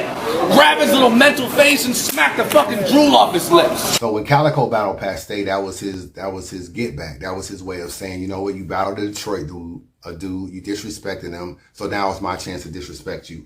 In the first round, you know, Calico kind of set the tone, and he addressed the Marv 1 battle. I know Marv, he wanted to snuff you, but he was smart enough to think about taking the safest route, but I get the chance to swing, I'm gonna take it now. What's interesting about this battle, too, is that he kind of dissed Drake, you know what I'm saying, in this battle, only to find out months later, I mean years later, not even months, but Calico is on the Drake card. Say Drake was at the last battle. Who gives a fuck about stars? Where I'm from, we run up on them stars. Plus them same niggas fans of me, they run up to my cars. Cause them niggas be celebrities when I pull up with them jars. This ain't Nova Scotia. I got youngins that will take them on that roller coaster, then catch them and start giving out the whips like a show with Oprah. Like that line a lot, man. Why you in my country? I don't believe in immigration. Calico had a pretty decent first round, man. Pretty decent, but I felt like with Calico in a lot of his rounds, he kind of leaves you with something more. You know what I'm saying? Like, I think even when this round ended, you got Pat Stay saying like, yo, that's it. Like that's not enough. And I felt the same way. Pat first round, one thing about Pat, he always had the jokes. He always had the aggression. He always had the bars. And he always had personality. And that got him a long way in battle rap. So he starts off, I don't care if you come from the D, technically we all do. Funny, dope way to start the round, you know what I'm saying? Especially in King of the Dot crowd. It's gonna hit well. Cal be fronting as if he gangster. He did a lot of like, you know, you a fake gangster, you tell on yourself, you snitch on yourself, you always let people know what you're gonna do in your rap, so it's very easy for you to get arrested. I liked it. I like Pat Stay approaching the first round. If you was a real dude, you wouldn't have to act so tough. If you really trap so much, you wouldn't open your trap so much. I gave Pat Stay the first round, clearly in my opinion. Round 2, Cal comes back. These King of the Dot niggas, they just seem hot. They act like they married to the game but got on ring pops. I like that. As soon as he Seahawks, they know that I'm going into beast mode. And then he started bumping Cal. You know what I'm saying? Then he started bumping Cal. You can kind of tell like he was like, okay, let me get the feel of everything. I'm going to let this first round rock, and now I'm finna turn up on him. Probably block a shot like this. Fucking with me, you gonna have to block a shot like this. Cal really took it to Pat Stay in the second round, man. I know a lot of people at the time kind of felt like Cal was being unprofessional, like he was just trying to be extra and everything. And I mean, it's fair for you to say that, you know what I'm saying? We know he was trying to get back from Marv 1, but that doesn't really mean you should be touching and doing all that kind of stuff. So I'm not condoning it at all. Don't get me wrong. And if you got a problem with what Calico did, I'm not mad at you. You know what I'm saying? You have every right to feel like, yo, Calico crossed the line. And it seemed to be divided at the time. Like, URL niggas was like, yeah, fuck that white boy up. And then you had King of the Dot niggas like, he's doing too much. You know what I'm saying? Like, this is how it was. Pat Stay, I felt like after this whole altercation with Calico, I felt like he rapped in the second round with no confidence, bro. You can tell his first time coming from Canada over here, he had zero confidence, man. Like, he was calling out Calico's friends, but he looked nervous doing it. He kind of had a mixtape flow. He damn near almost stumbled.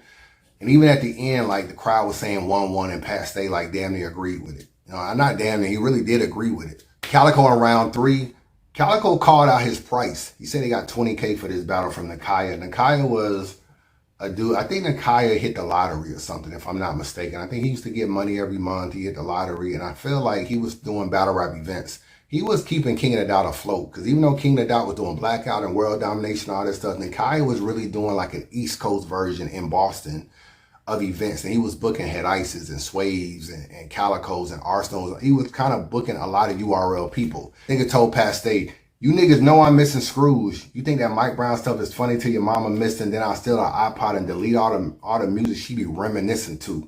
That was crazy. You 6'6" and never played a sport in your life.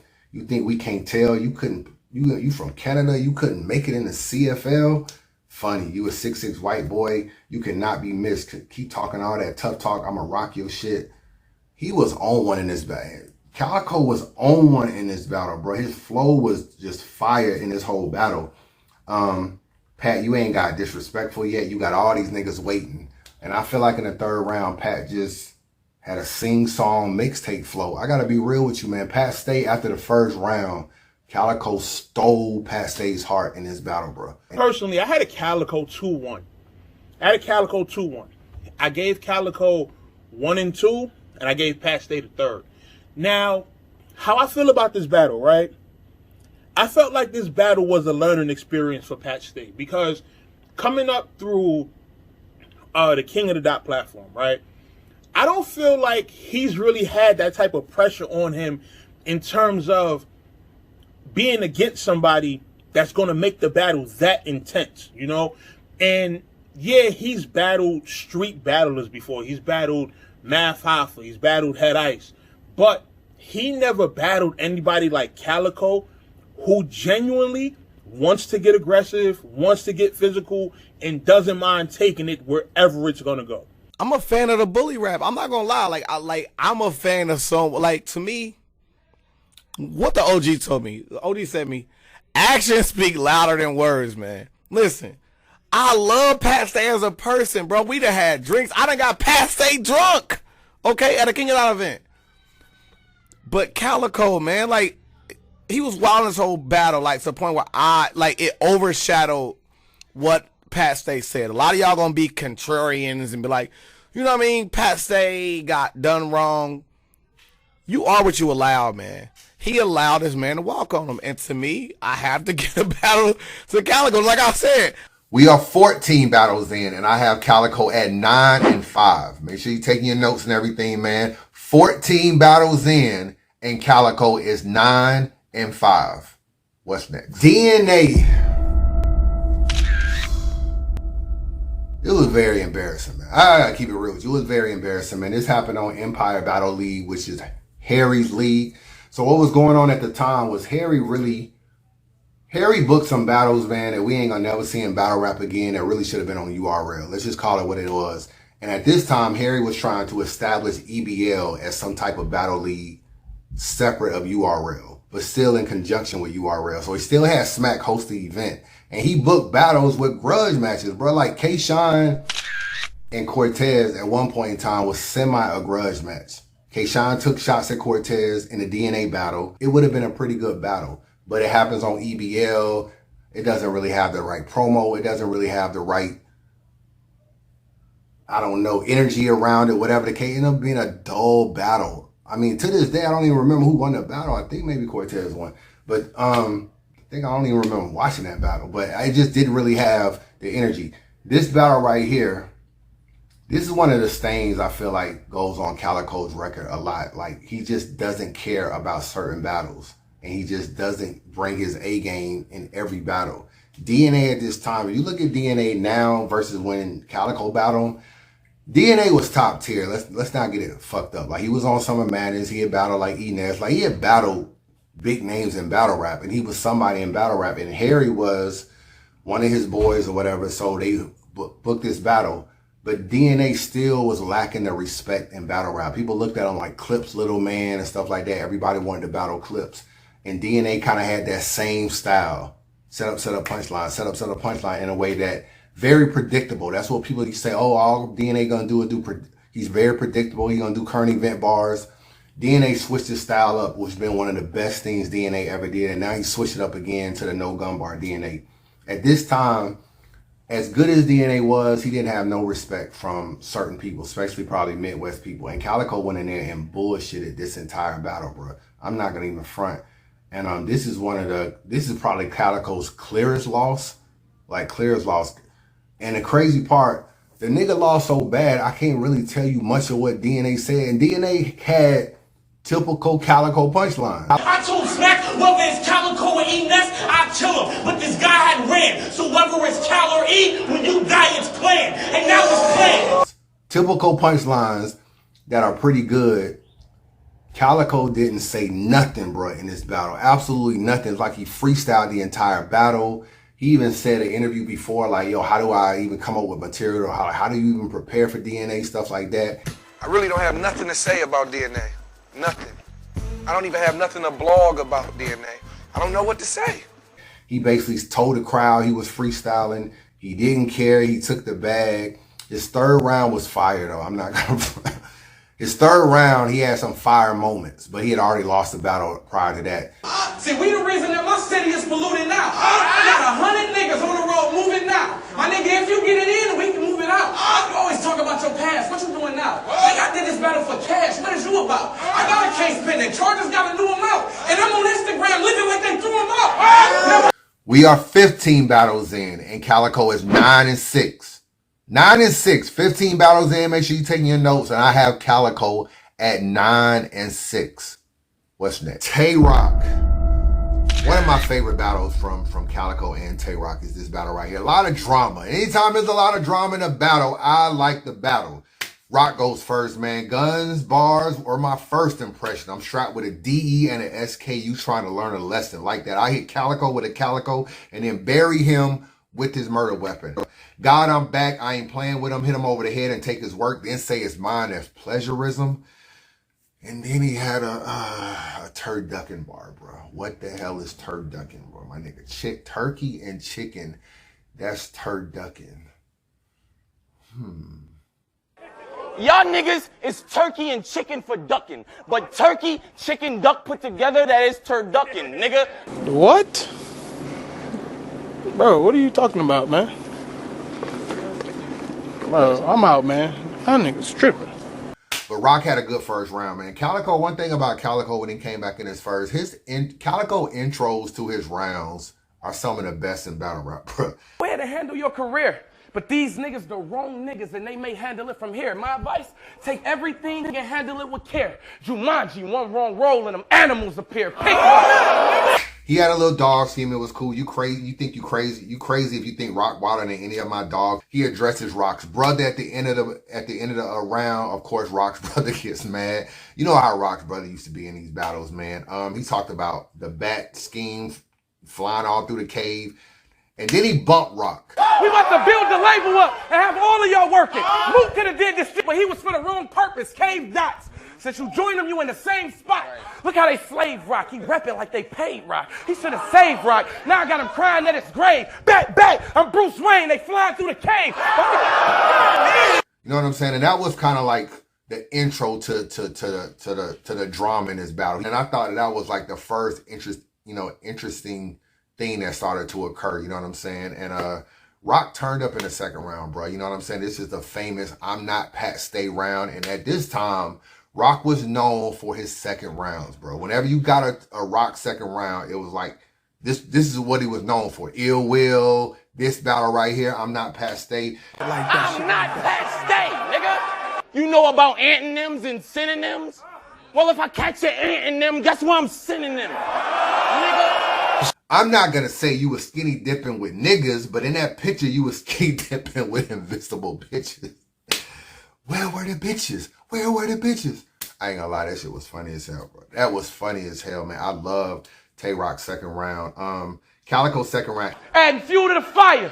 In the streets for real, but still a fool in the cipher. Getting murdered for half off, my shooter a swiper. No lie. No lie. Goods there, getting for half off, and for another stack, he gonna do it with his mask off. Who pops? Obviously, he had the Randy Johnson. I bust birds all over the plate. Little baseball scheme.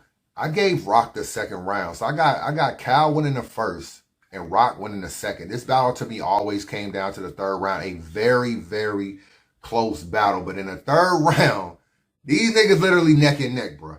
You know what I'm saying? Rock got a Celsius Fahrenheit bar. It was cool. We had kind of been hearing some Celsius Fahrenheit bars before, but I ain't gonna lie, the way Rock set it up was actually kind of dope. He had a real talk thing about being on probation, which I kind of like. We had enough. Shut this dude up. Put your head in the obituary like when you battled Luxe. You know, Luxe came with the obituary, the caskets, the tombstones, all that kind of stuff. Ratchet Tuck, I will send Cal to heaven. You spit a bunch of dumb shit with wild aggression. Man, the best 300 I spent was on a strap investment. Bought this Uzi in 2004, nigga, my Mac 11. You gonna beat me? You gonna beat me? No. Still niggas line. Tell them like I told the others, I don't feel niggas round. Who ain't fooling? Calico comes back. I like the bar where he said, real talk, rock, clips don't love you. He killed you twice and then teach you this lesson. I actually like that bar. Don't make me go get Jemiah. That's his daughter. He lucky I love the kids, but he on stage talking like he don't love to live. Whew. That's crazy. That's crazy from him. And then obviously he came at Mook. When I look at this round, man, very close round.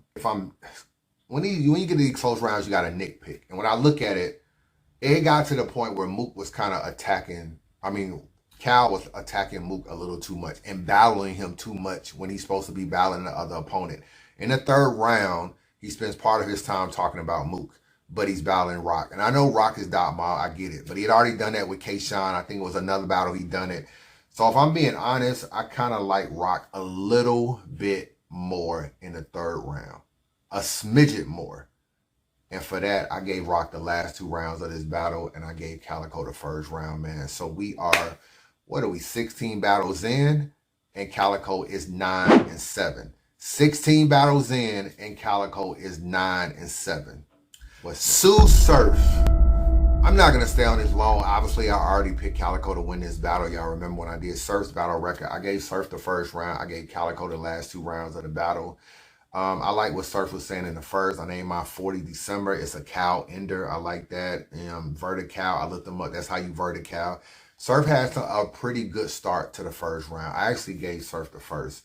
In the second round, Surf almost choked in the second round. Remember, he brought the bar all the way back. He started his round, and then he acted like the crowd wouldn't stop talking. And then he brought the round all the way back. And the niggas was like, oh, you choked or whatever. But I think it killed a lot of his momentum. I like what Calico did by trying to take the crowd from Surf. By basically saying, yo, this nigga don't fuck with you. This is his first time on UW. Even though UW done like 4 events, he don't really rock with you like that. I thought it was clever. And in the third round, Surf definitely choked in the third. So I gave Cal the last 2 rounds, Surf the first. And but there's an argument that can be made that Calico might have went in there and won all these rounds, to be real with you. But I like Surf first round. So I always had this battle 2-1 Cal. So that would make us, what are we, 17 battles in, and he is 10-7. 17 battles in, and Calico is 10-7. What's next? Briz Rothstein, man. Shout out to Briz, man. Briz, when you coming back to battle rap, my nigga? When are you coming back to battle rap? Shout out to my nigga Briz, man. Briz and Cal, a very interesting battle. You know what I'm saying? Very interesting battle. And Briz in the first round, he had a lot of Cal flips. That was a lot of his Cal. Cut Cal legs off. That's how you ground beef. This bitch only famous because of his pops, Nicole Richie. You want to stand out? Well, I can help you with your brand cow. You know my name, brand cow. The stick put fire to your ass. That's how I brand cows. It hit the roots, then it burn its black thoughts with the damn cow. That the crowd started to not rock with that much of Briz's first round. You know, Briz said kind of a pause-worthy bar. He said something about fucking Pharrell. Wasn't no label deal when I say they got the whole gang signed. Nigga, it's game time. Is you fucking for real? You said they stayed sharp in interrogation. Is he fucking for real? What?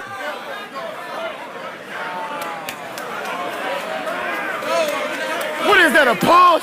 That nigga dead. Not fucking. But he said fucking for real. But the crowd thought it was like fucking for real. So they was like, what? You saying Cal is smashing for real? So the crowd wasn't rocking with it. It killed a lot of his momentum in the first round. And that's why his first round was just kind of okay to me.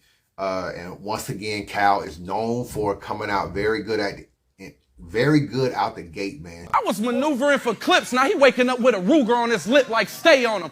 I just want the biggest fish in the pond. Fillet on him. You a loud nigga. I'm a wild nigga. The K on him. I allow niggas to allow niggas. They prey on him. I relax now. Look how he starts, bro.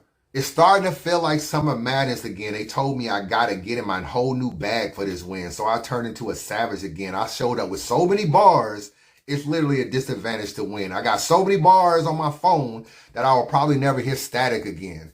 Like, Cal has a way of painting pictures, bro, that's pretty amazing. Rip high, I'm getting burns from it. You getting your ass kicked, but you gonna learn from it. You got asterisks all in your win column. Arse wasn't ready, you gotta win off him. Bring that machete, I got a SIG sparking. Feel like Andretti, nigga. You never was ahead of me, I just lapped you. Bitch, I been parking, skid marking, doing donuts, drinking out milk cartons before you even finished your lap. Baboon trying to clip him because he tripping off another perk. I'm the type of nigga that'll front you, give you all the work. And you the type of nigga that'll run off and get your sister put on a shirt. Been gone for a minute. I got Cal clearly winning the first round, bro. Clearly winning the first round. Briz comes back in the second round. He was much better in the second round. Every battle, he talking like he got 100 bricks, bitch, where? I can tell you ain't got no money by what your bitch wear. I like that. He had a Migos bar. He had a little Uzi bar. That was just okay. He had a clean Calico setup that was actually pretty nice. The Calico. Ironic, at that time, I was cleaning a Calico. This one bullet went clean in the Calico. Then that bullet went clean in the Calico. I had a revolver. It spin like clean in the Calico. It hit him. You seen him spin like clean, but in Calico. We pass your lies. Ask Smack about this shit that he advertised. Like, how dare he let Cal milk the game for cheese and sneak this bullshit past your eyes. That was pretty cool. I ain't really big on Briz scheming. I'm gonna be real with you. Like, that's like a chiller bar. You know what I'm saying? We pass your lies. Ask Smack that this shit that he advertised. Like, how dare he let Cal milk the game for cheese and sneak this bullshit past your eyes.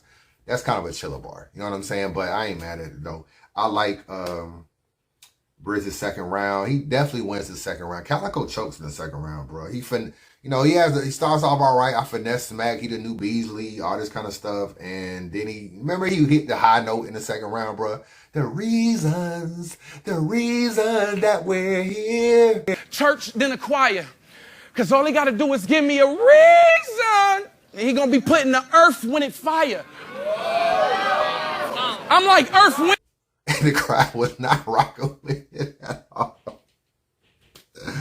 Oh my God, the crowd was not rocking with it at all. And this nigga just kept bringing it back. Like, yo, I'm gonna sing it again. I'm gonna sing it again. He brought it back so much, the nigga choked. He forgot where he was and then tried to say, y'all messed me up. No, nigga, you messed yourself up. We ain't do shit.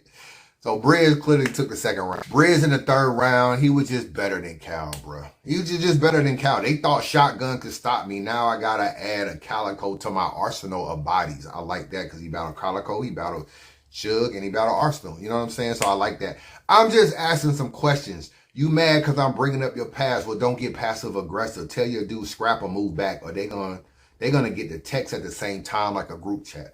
I like that. In the Calico's third round, he had a couple bars or whatever. But you gonna fuck my bitch raw multiple times in the middle of the bed. I'm gonna just shoot your bitch one time in the middle of the head. I brought the toaster. Watch me cooking, me sizzling and dead. Them hash brown gonna go good with a McGriddle and an egg, nigga. This is a pretty decent battle at the time. A lot of people wasn't feeling it because it wasn't the best Cal. It definitely wasn't the best Briz.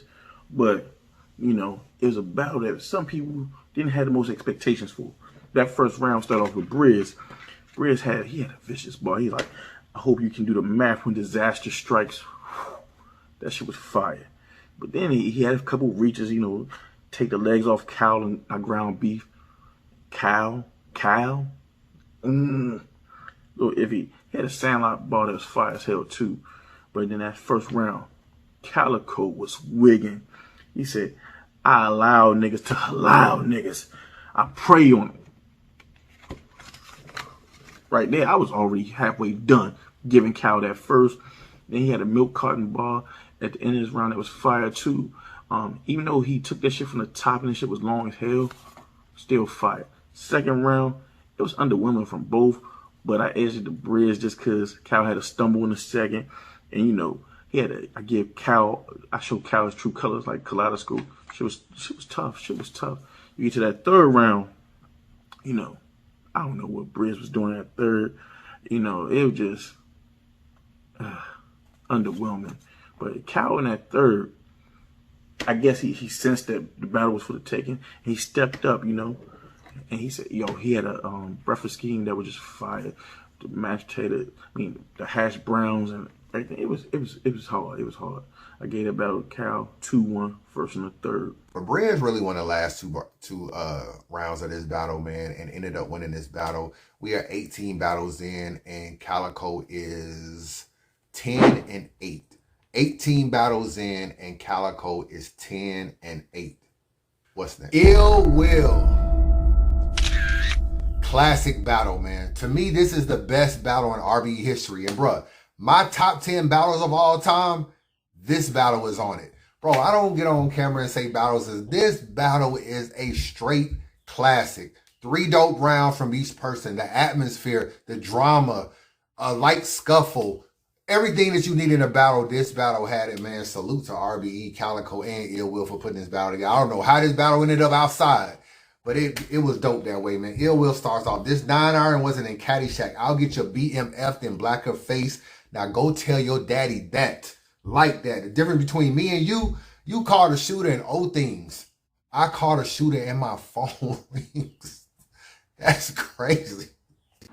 Difference between us, you gotta call a shooter, then you owe things.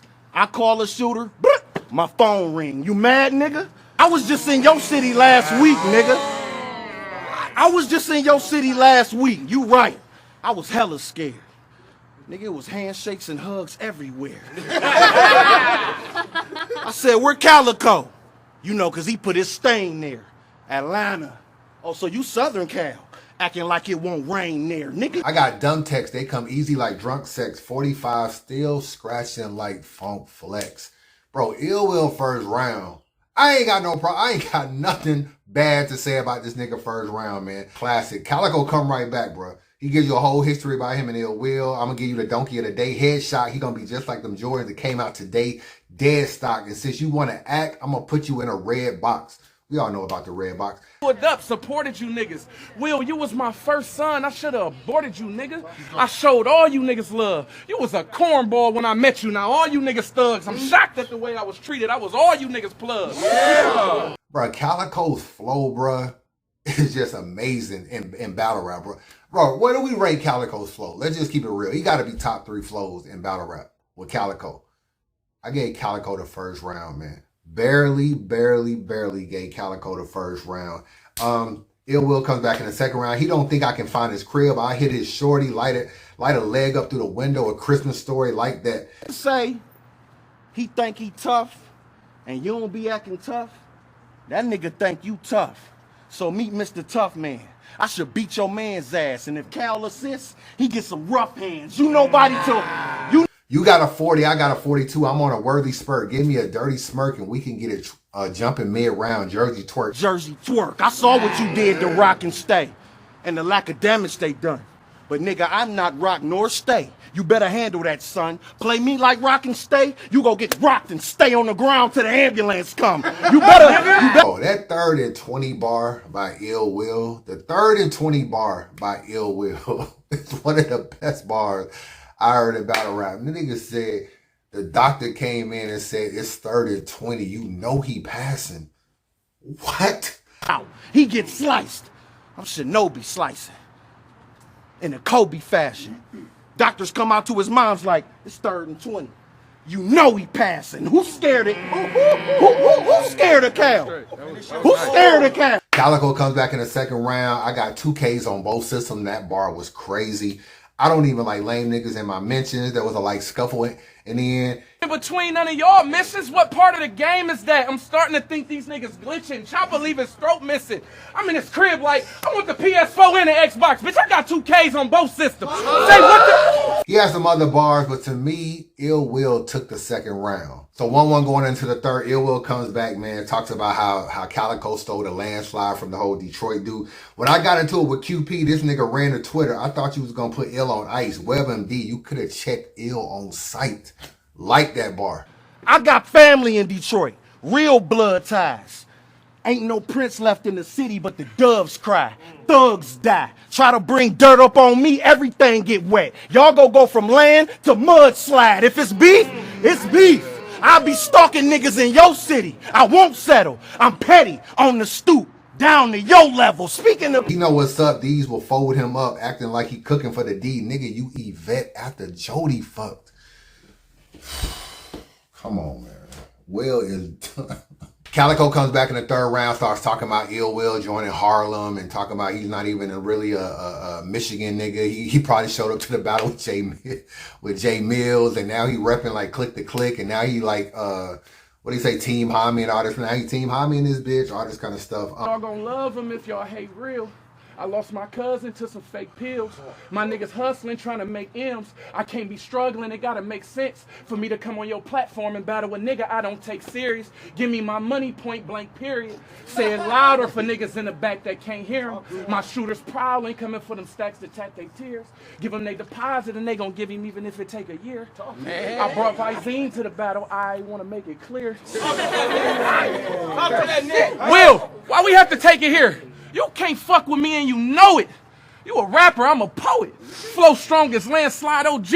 I had to grow it. Let me hear they trying to slide on me before you know it. Ladder dropping all out of the chopper. This bitch heroic. All my niggas. Cal had kind of a nice little sing-song flow and everything.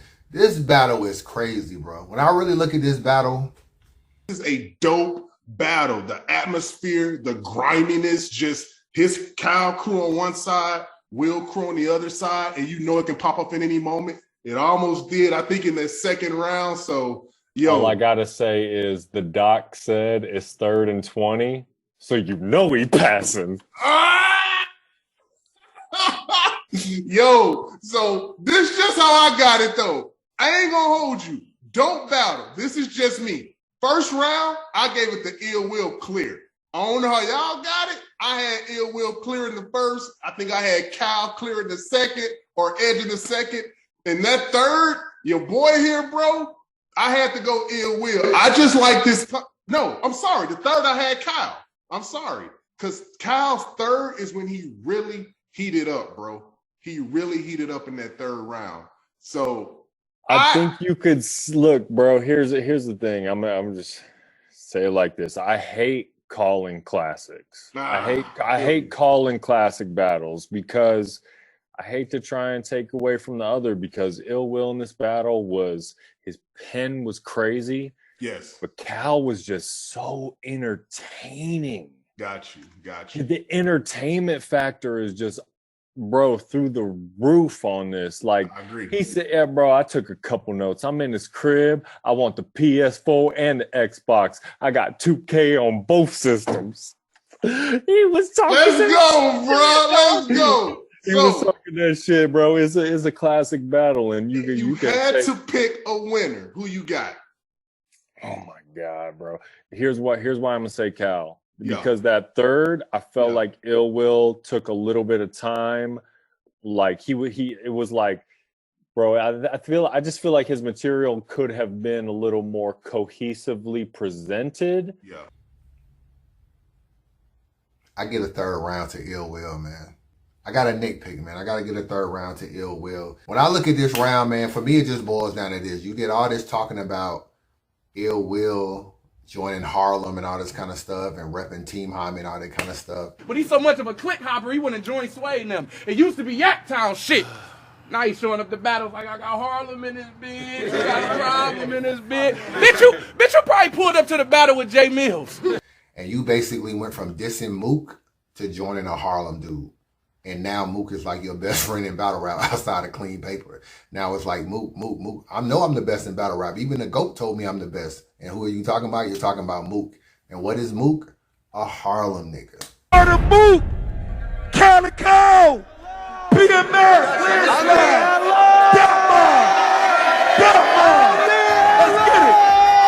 it. So what are we, 19 battles in, and Calico is 10-9. 10-9. 19 battles in. What's next? Big K. Shout out to RBE, put another battle together with Calico and Big K, man. This battle was pretty interesting, you know what I'm saying, between Calico and Big K. Not no real history there, but I'm not mad at the matchup. Calico goes first in this round, man. He had a masterpiece scheme that was pretty nice. He had a R. Kelly bar that was pretty fire. I'm about to kill you. Come out this fucking disguise. We want to know the real you. The white boy Kenneth in a house on a hill you. Let me catch you lurking in the field. I will drill you. You look like you've been on a South Beach diet. Well, let's see what them 9 meals do. Seek in the... They said Big K, I said Little K, whatever they call him, just bring his ass to me. Just give him that little $1,000. It'll feel better when I'm leaving. I love to see white slaves make me feel like shit is even. This is what I'm talking about. If you're gonna come with a black white bar, make it sound like dope. Hey, Big K, I say Lil K. They said Big K, I said Lil K. Whatever they call him, just send his ass to me and give him that $1,000 that make me feel better when I'm leaving. I love to see white slaves. It make me feel like shit is even while y'all looking at me. Calico had a pretty dope first round, man. A pretty dope first round. Big K comes back. He has the elliptical bar. Split around this can or split a crown. Cause King think he a stand-up man. I sit him down. No talking. I let it ring. Click and blow. Work it out with a machine. I'm not giving any lip to cow. How you tough and move? He had to give him $1.50. He called the lunch special. Throwing razors to your faces. If it skin the black off them, does it label me a racist? I'm stranded in a dope spot. I gave Calico this first round, man. Calico comes back in the second round. The way he started his second round was dope. I'm passing through him. The question is, why would I even drop my status to him? But when the leagues put bread on a corn head, I bring a cabbage to him. Hey, I can talk about your drug addiction like all night. You either sniffing blues, moons, or hard white. Nigga hit me like, Cal, you ready? Like this gonna be a dog fight. This nigga got a bunch of bars about loaded Luxe and dog fights. All my bars about that chopper and how I'm aiming in your sight. White boy couldn't box with me if I agreed to all rights. White boy couldn't box with... Shout out to Rex, man. Everybody needs a hype man like Rex, bro. You know what I'm saying? Rex and his laughing. Everybody needs a hype man like Rex. My youngin' grabbed that chop out the closet like it's the broom. You don't even know what, you don't even see the hooks. I pull up on your block playing Jesus Walk. Walk up on his mama porch like you need to talk. If you don't scream, I promise to not get the kids involved. The goal is for them to grow up and never forget what we did to y'all. Hey. Big K comes back in the second round. He didn't really have any super haymakers in the second round. He just had some nice bars. He was putting his words together, doing his little rapid flow. You know, Big K ain't gonna stop for no crowd reaction or nothing. Next time you talk to God, tell him hold the place. Cause I'ma leave your open face before an open case. And the concrete crumbling when I'm plowing through. And the experience humbling seeing how I do. Cause when my stomach is touching, I'm making power moves. I grind harder than rumbling, wearing shower shoes. I know you seen K, it's footage all around. And you can run and tell a DJ to put him on now. He gonna rap straight through for 3 minutes. But I didn't really have any real haymakers, man. He had like a little noose bar, which Cal thought was like, you know, a little over the top racist, told the nigga to watch his mouth and stuff like that. But I gave Calico the second round as well. Third round, Calico had some more wigger bars and stuff like that. You know, I was still playing a race angle. He dissed his homeboy for wearing like a fake Soldier Boy bandana or whatever, which is, you know, that nigga in the crowd talking about, man, I get money. I do that because I get money. You know, he had some freestyling, some mixtape bars. Cal was kind of winging it in the third round, and I wasn't super crazy. I'm by myself because shit ain't promised. They can sink the boat whenever. You don't even know if he your mans if y'all still broke together. Man, let me just repeat that. I'm by myself because shit ain't promised. They can sink this boat whenever. You don't know if your mans is really your mans until y'all are broke together. Bro, that is real talk, man. Until you are down on your luck, you do not know if your mans is really your mans. Big K had a Puma bar, Animal Instinct bar, a State Farm bar that was pretty nice. When bro died, that shit hurt. But the same night we slid and only took an L because the police got him before we did. But fuck that. I ain't letting shit slide. I go to jail on purpose just to catch him on the inside. I'm royalty. And I gave Big K the third round, man. So I got this battle as 2-1 Cal. I gave him the first 2 rounds. And we are 20 battles in, man. And Calico is 11-9. 20 battles in, man. Make sure you're taking your notes, man. And Calico is 11-9. What's next? New Jersey Twerk. Yo, I ain't gonna front, man. This is a terrible battle, bro. I'm gonna keep it real with you. The crowd was terrible in Philly. This whole event was terrible. The battlers did not bring their A game at all in this battle. It seemed like a money move for the magnitude of this battle and what, like, the caliber of battle. You got New Jersey Twerk, like, high energy. You got Calico that's, like, real talk Cal. For these two, this is like a match made in heaven. Like, people want to see this. This was not a good battle, bro. Round one, Calico comes out. I like the way Calico starts in terms of, like, trying to paint this picture about how Twerk is just this makeup word out the blue nigga. Because of you niggas. These do everything everybody do niggas. These make a bar out of a word I never knew niggas. These Paru out the blue niggas. What part of the gang is that? How niggas damn near 30 and decided to bang a set. Some real blood should hop out the whip and wring his neck. I like that. How niggas just wake up like, I want to be a blood. I want to be a crip. That's like Bruce Jenner waking up like, I want to be a bitch. So the gangbangers out here snatching old ladies' purses, it gotta be a glitch. The gangbangers for the people, my nigga. You ain't listening to Nip. I'm really from the D. Like that, like that. Obviously, we know when gangbanging first started out in Cali and everything, it was really supposed to be, the gangbangers were supposed to be protecting the blacks from the police. That's what this was all about. Providing jobs, providing opportunities, protecting against the police, because the police was doing a lot of racial profiling. It didn't turn into much different stuff now. Everybody's trying to kill each other. We got black on black crime. We got niggas hitting licks. We got niggas robbing people, shooting people, killing people. It has totally got away from that. And I saw it firsthand in jail, because in my normal life in Atlanta, I wasn't seeing none of that or living or even around people like that. When I went to jail, boy, my eyes got so big at this gang life, bro. Like, it's amazing. And even in battle rap, yo, I do not remember all of these niggas repping no gang way back in the day. You know, you had the typical ones, R. Suge, Surf, all them, Hitman. But now it's like everybody's in the game, bro. And I don't know if Geechee just brought that out in niggas. I don't know. I need to do a video about that. But he talked about him choking all the time, talked about him, the NWX thing. Calico had a great first round, man. I'm not gonna front. I like Calico's first round. Twerk comes back in the first round. His first round is pretty amazing, bro. Obviously, there was a lot of talk around this battle about Calico taking his hood off, because he had put in a tweet that he was going to take Twerk's hood off. Twerk has never had his hood off in a battle except when he battled Verb and said, I'm over the body with the hoodie down.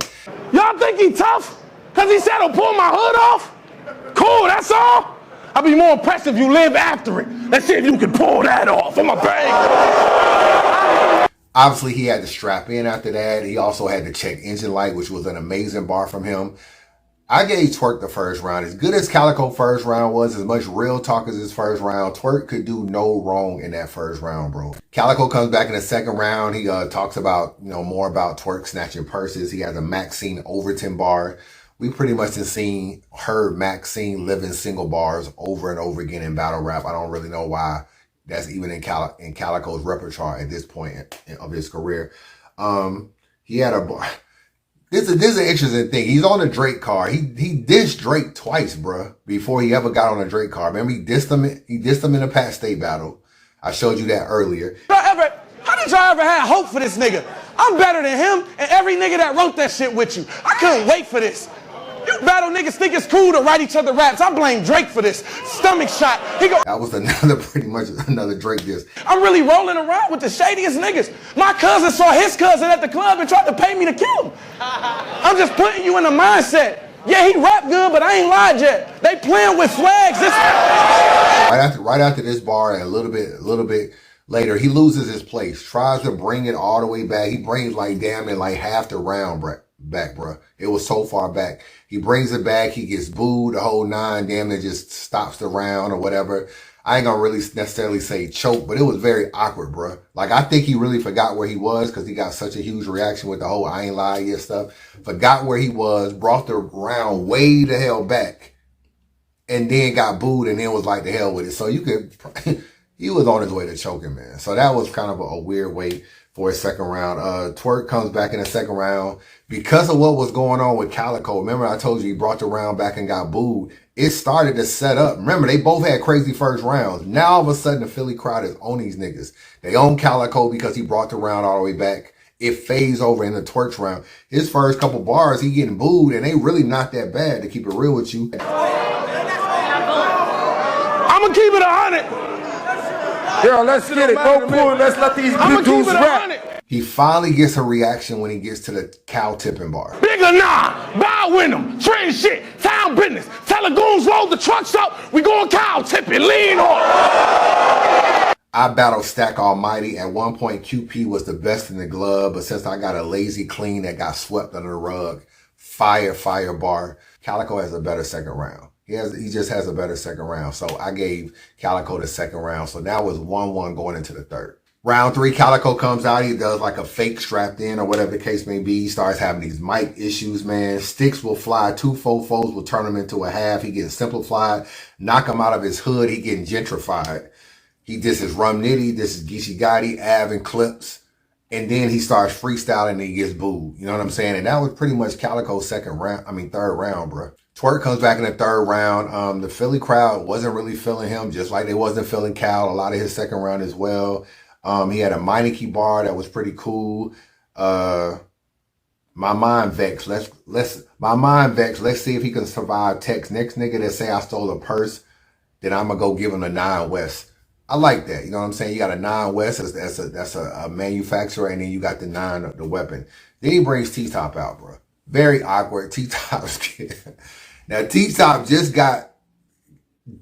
was in a bad space at this time. This was a bad move by Twerk to bring T-Top out. Very bad move by him to bring him out, because basically he pretty much T-Top had just got into the fight thing with the whole Briz situation and everything. Everybody was saying T-Top really didn't do nothing, talk all this talk, and didn't really do nothing when it came time to throw hands, all that. T-Top was getting slammed by media, by battlers, the whole 9. So you bring him out in the very next battle event, you bring him out. Immediately when he comes out, he gets booed.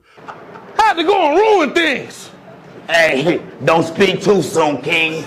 Cause when this max spread is go ahead, backhand, ball heads on it. Oh, that's going, man. That's going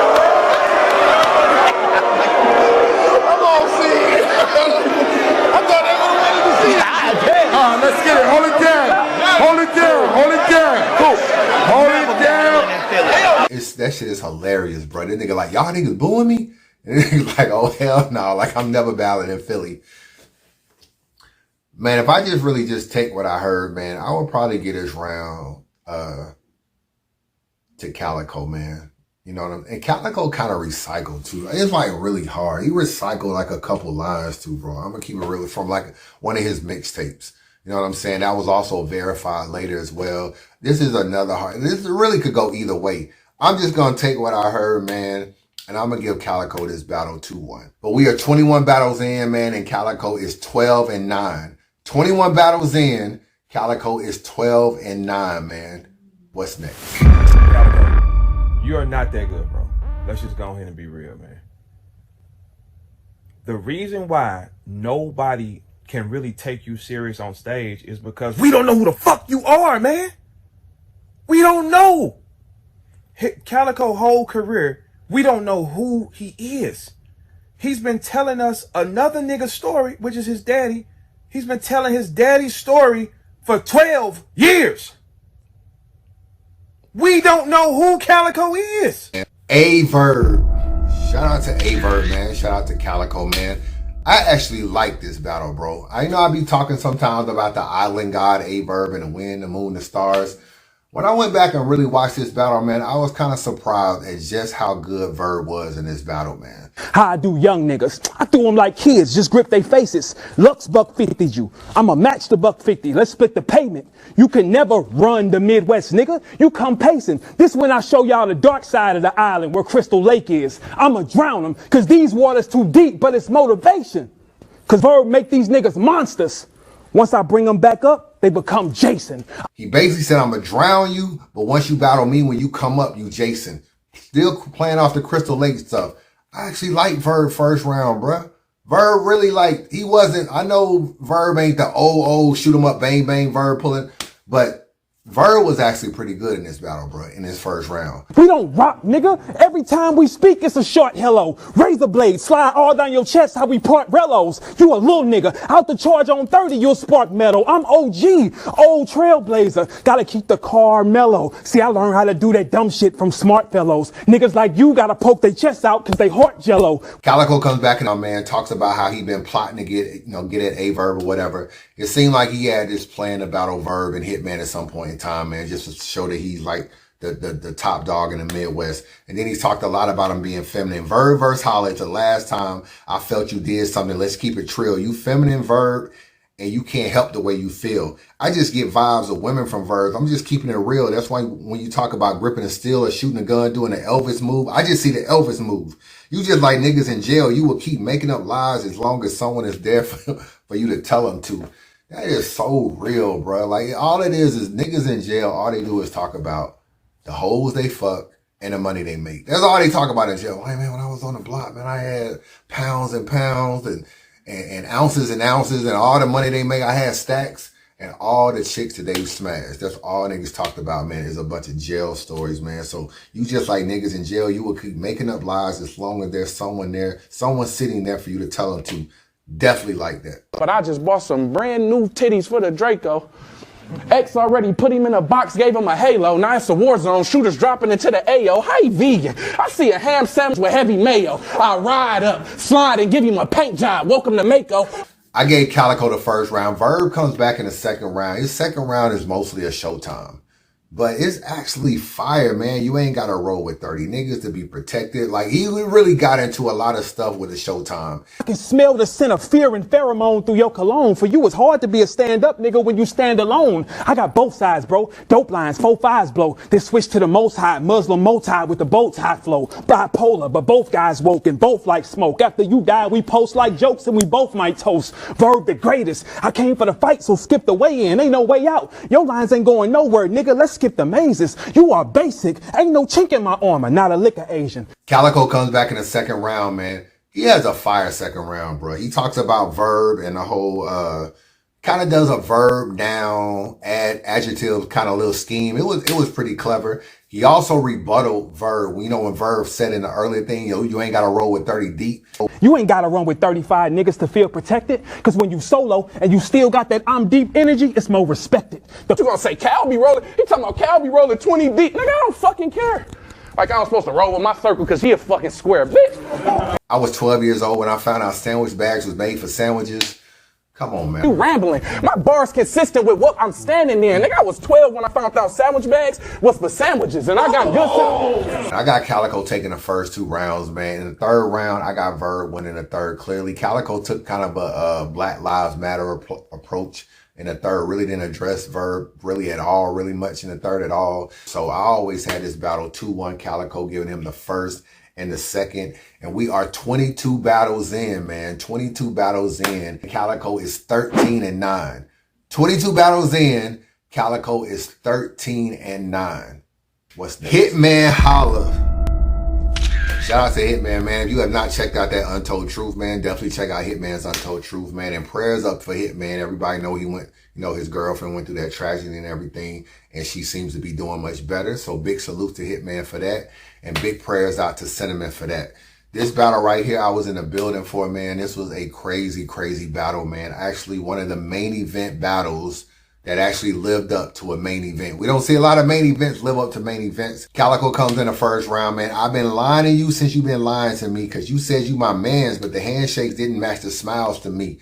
I like the way Calico started this round, man. Definitely like the way he started this round.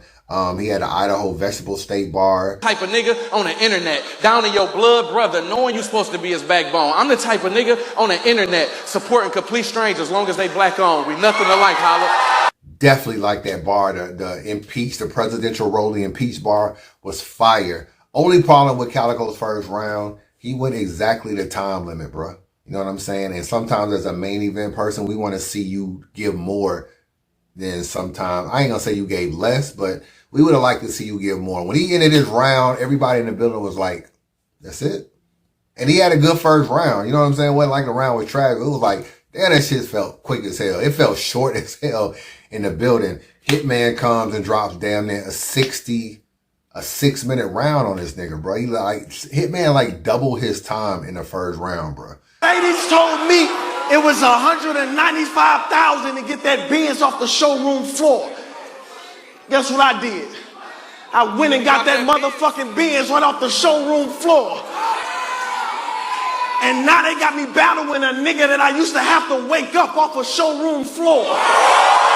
He had the big T-bar, man, be on top of TV, no static. That was fire. You want to know how to humble a nigga that's extra? You put the guy with the lead role in front of him. Crazy, bro. Crazy, crazy, crazy. Ended his round with I made a meal off of battle rap, man. Hitman clearly wins the first round. I mean, Calico comes back in the second round, man, continues to clown him or talks about the whole, how he been baiting Hitman to battle. Talked about him raising his son, saying he wasn't being raised by a real nigga. You a janitor for wilding out. I'm glad you got that incredible chain. That shit was weak as fuck. I'm glad it got stolen. People talked about Hitman getting robbed out in LA, saying the security is basically setting you up. They just let you, they not even helping you. Like they part of the niggas that's robbing you. You don't even know it. When niggas see you, it's Christmas, the whole nine. Nice second round by Calico, man. Nice second round. Hitman's second round had more of a real talk feel. You know what I'm saying? He was, basically saying, you were supposed to be my mans and kind of giving this real talk feel. I don't feel like that's the best version of Hitman, in my opinion. I know he kind of real talk verb a little bit and kind of can get in his storytelling mode like he did with Arsenal. But to me, Hitman is better when Hitman is doing that slow flow and setting niggas up like he did with the whole showroom floor joint, like he did with the big T on top of TV with no static. Between metaphors and real rap, and the real rap in your metaphors is still whack. Banana clips, let cows see them and peel back, and whatever's still hanging, reload and peel that. That's when we really see Hitman at his best. When he get into that, oh, you ain't a real nigga, you supposed to be my friend, you this. It's real talk. It's just not the best version of what we like from Hitman. If I'm being honest, looking back at it, I think Calico might have won the second round, man. So now it's 1-1 going into the third. Calico comes with the second round basically saying, yo, how can you say that I slacked? You know what I'm saying? I'm one of the few niggas that's still here. And I'm getting you at the top of my level, like one of my biggest paydays. I done seen you rehearse performance, my nigga. You scripted. I said you be acting like a lame sometime. Never said you couldn't rap. Nigga, you gifted, but I ain't about to be bootlicking to be in cahoots with you. You said I ain't your man. Niggas, he like to oversee niggas. So I'm walking to the roof with him. How you keep a ham sandwich in line? You toothpick him. I lured him into the trap, bitch. I could give your whole family life to God and cut all the loose ends today. First, I'm going to baptize Holla, and then I'm going to take his sin away. Hitman comes back in the third round. The boxing scheme was fire, bro. The boxing scheme was actually fire. I like the way he set that up. That's the Hitman we like, where he kind of paces himself and strategically says this and slows it down and says this. And They like, why Holla always talking about fighting?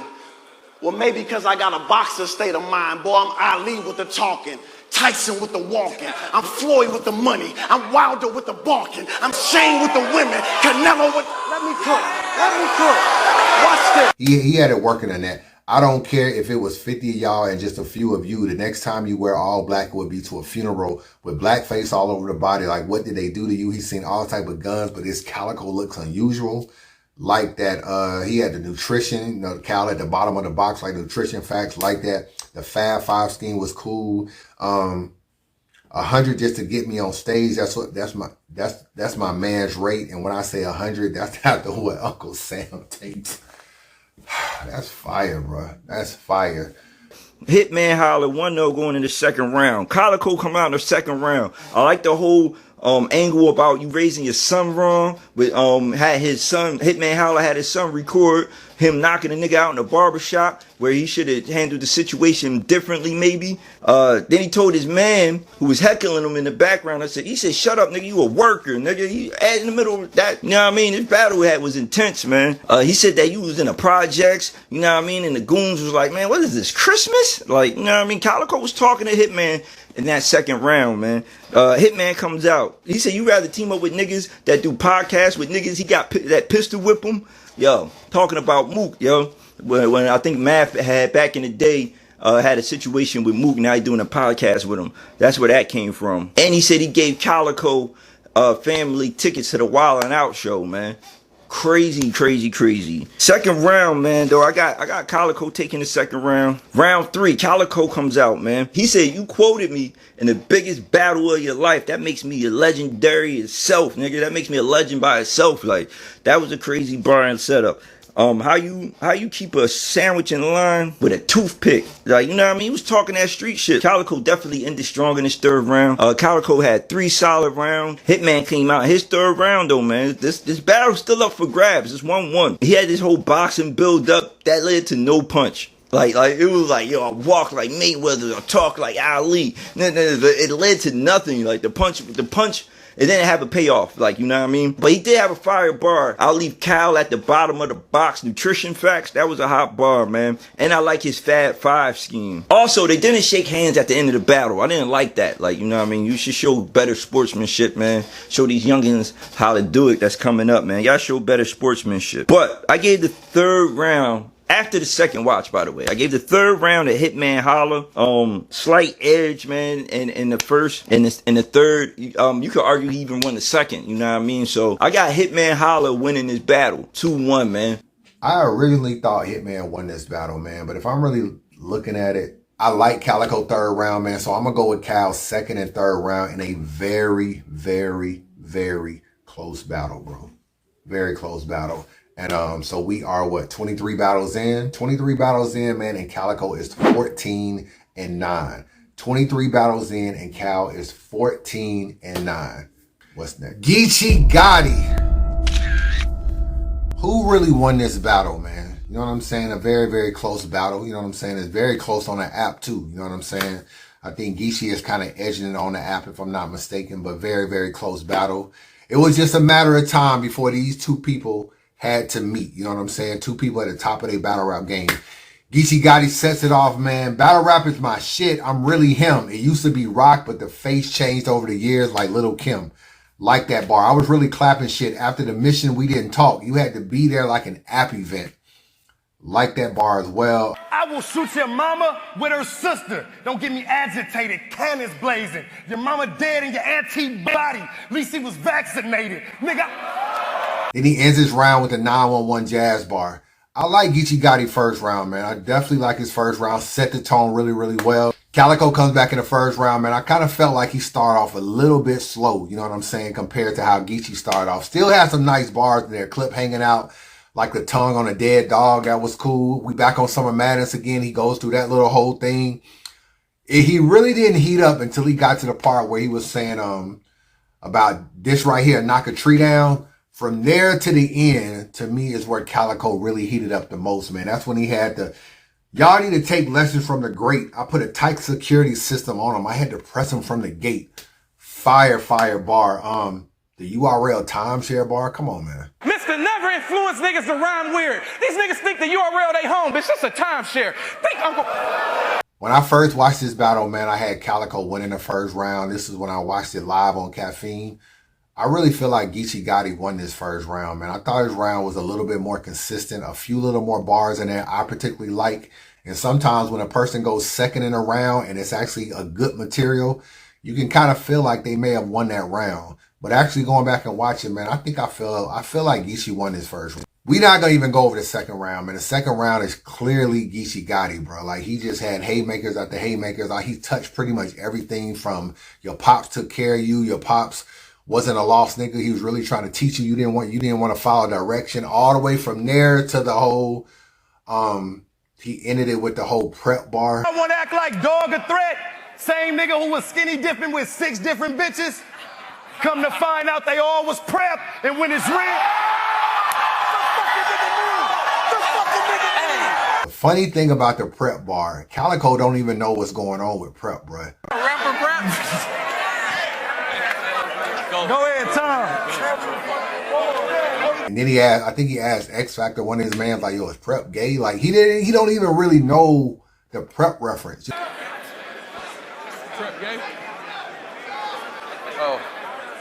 I thought in the third round, I thought Geechee was very choppy, man, in my opinion. I felt like, you know, he was trying to say that he couldn't, you know, he was losing his his mouth was dry or whatever. You can kind of tell. It kind of seemed like his haymakers really wasn't there. He had a couple decent bars. I make the baby chew on the FN and tell him it's the alphabet soup. That was cool. Raise you and pop one in you like Battle Truth. You know I like that bar. You know I like any Battle Truth slander on my channel. I like that, man. Raise you up and pop one in you like Battle Truth. That was pretty much Geechee's round, man, as far as round 3. Calico comes back. He has a Gotti wordplay, which was clever. They talking about I was sleep on a nigga hotel floor. Well, tell me some real shit for the culture that y'all did. These battle niggas will say anything for a reaction out the side of their mouth. Just know if I was laying on a nigga floor all night, I was outside of his house, dividing them up. I got Gotti 2-1, man. I got him taking the first and second, edging the first, clearly winning the second. And I gave Cal round 3. So we are, what are we, 24 battles in, man, and Calico is 14-10. 24 battles in, and Calico is 14-10. Sue Surf.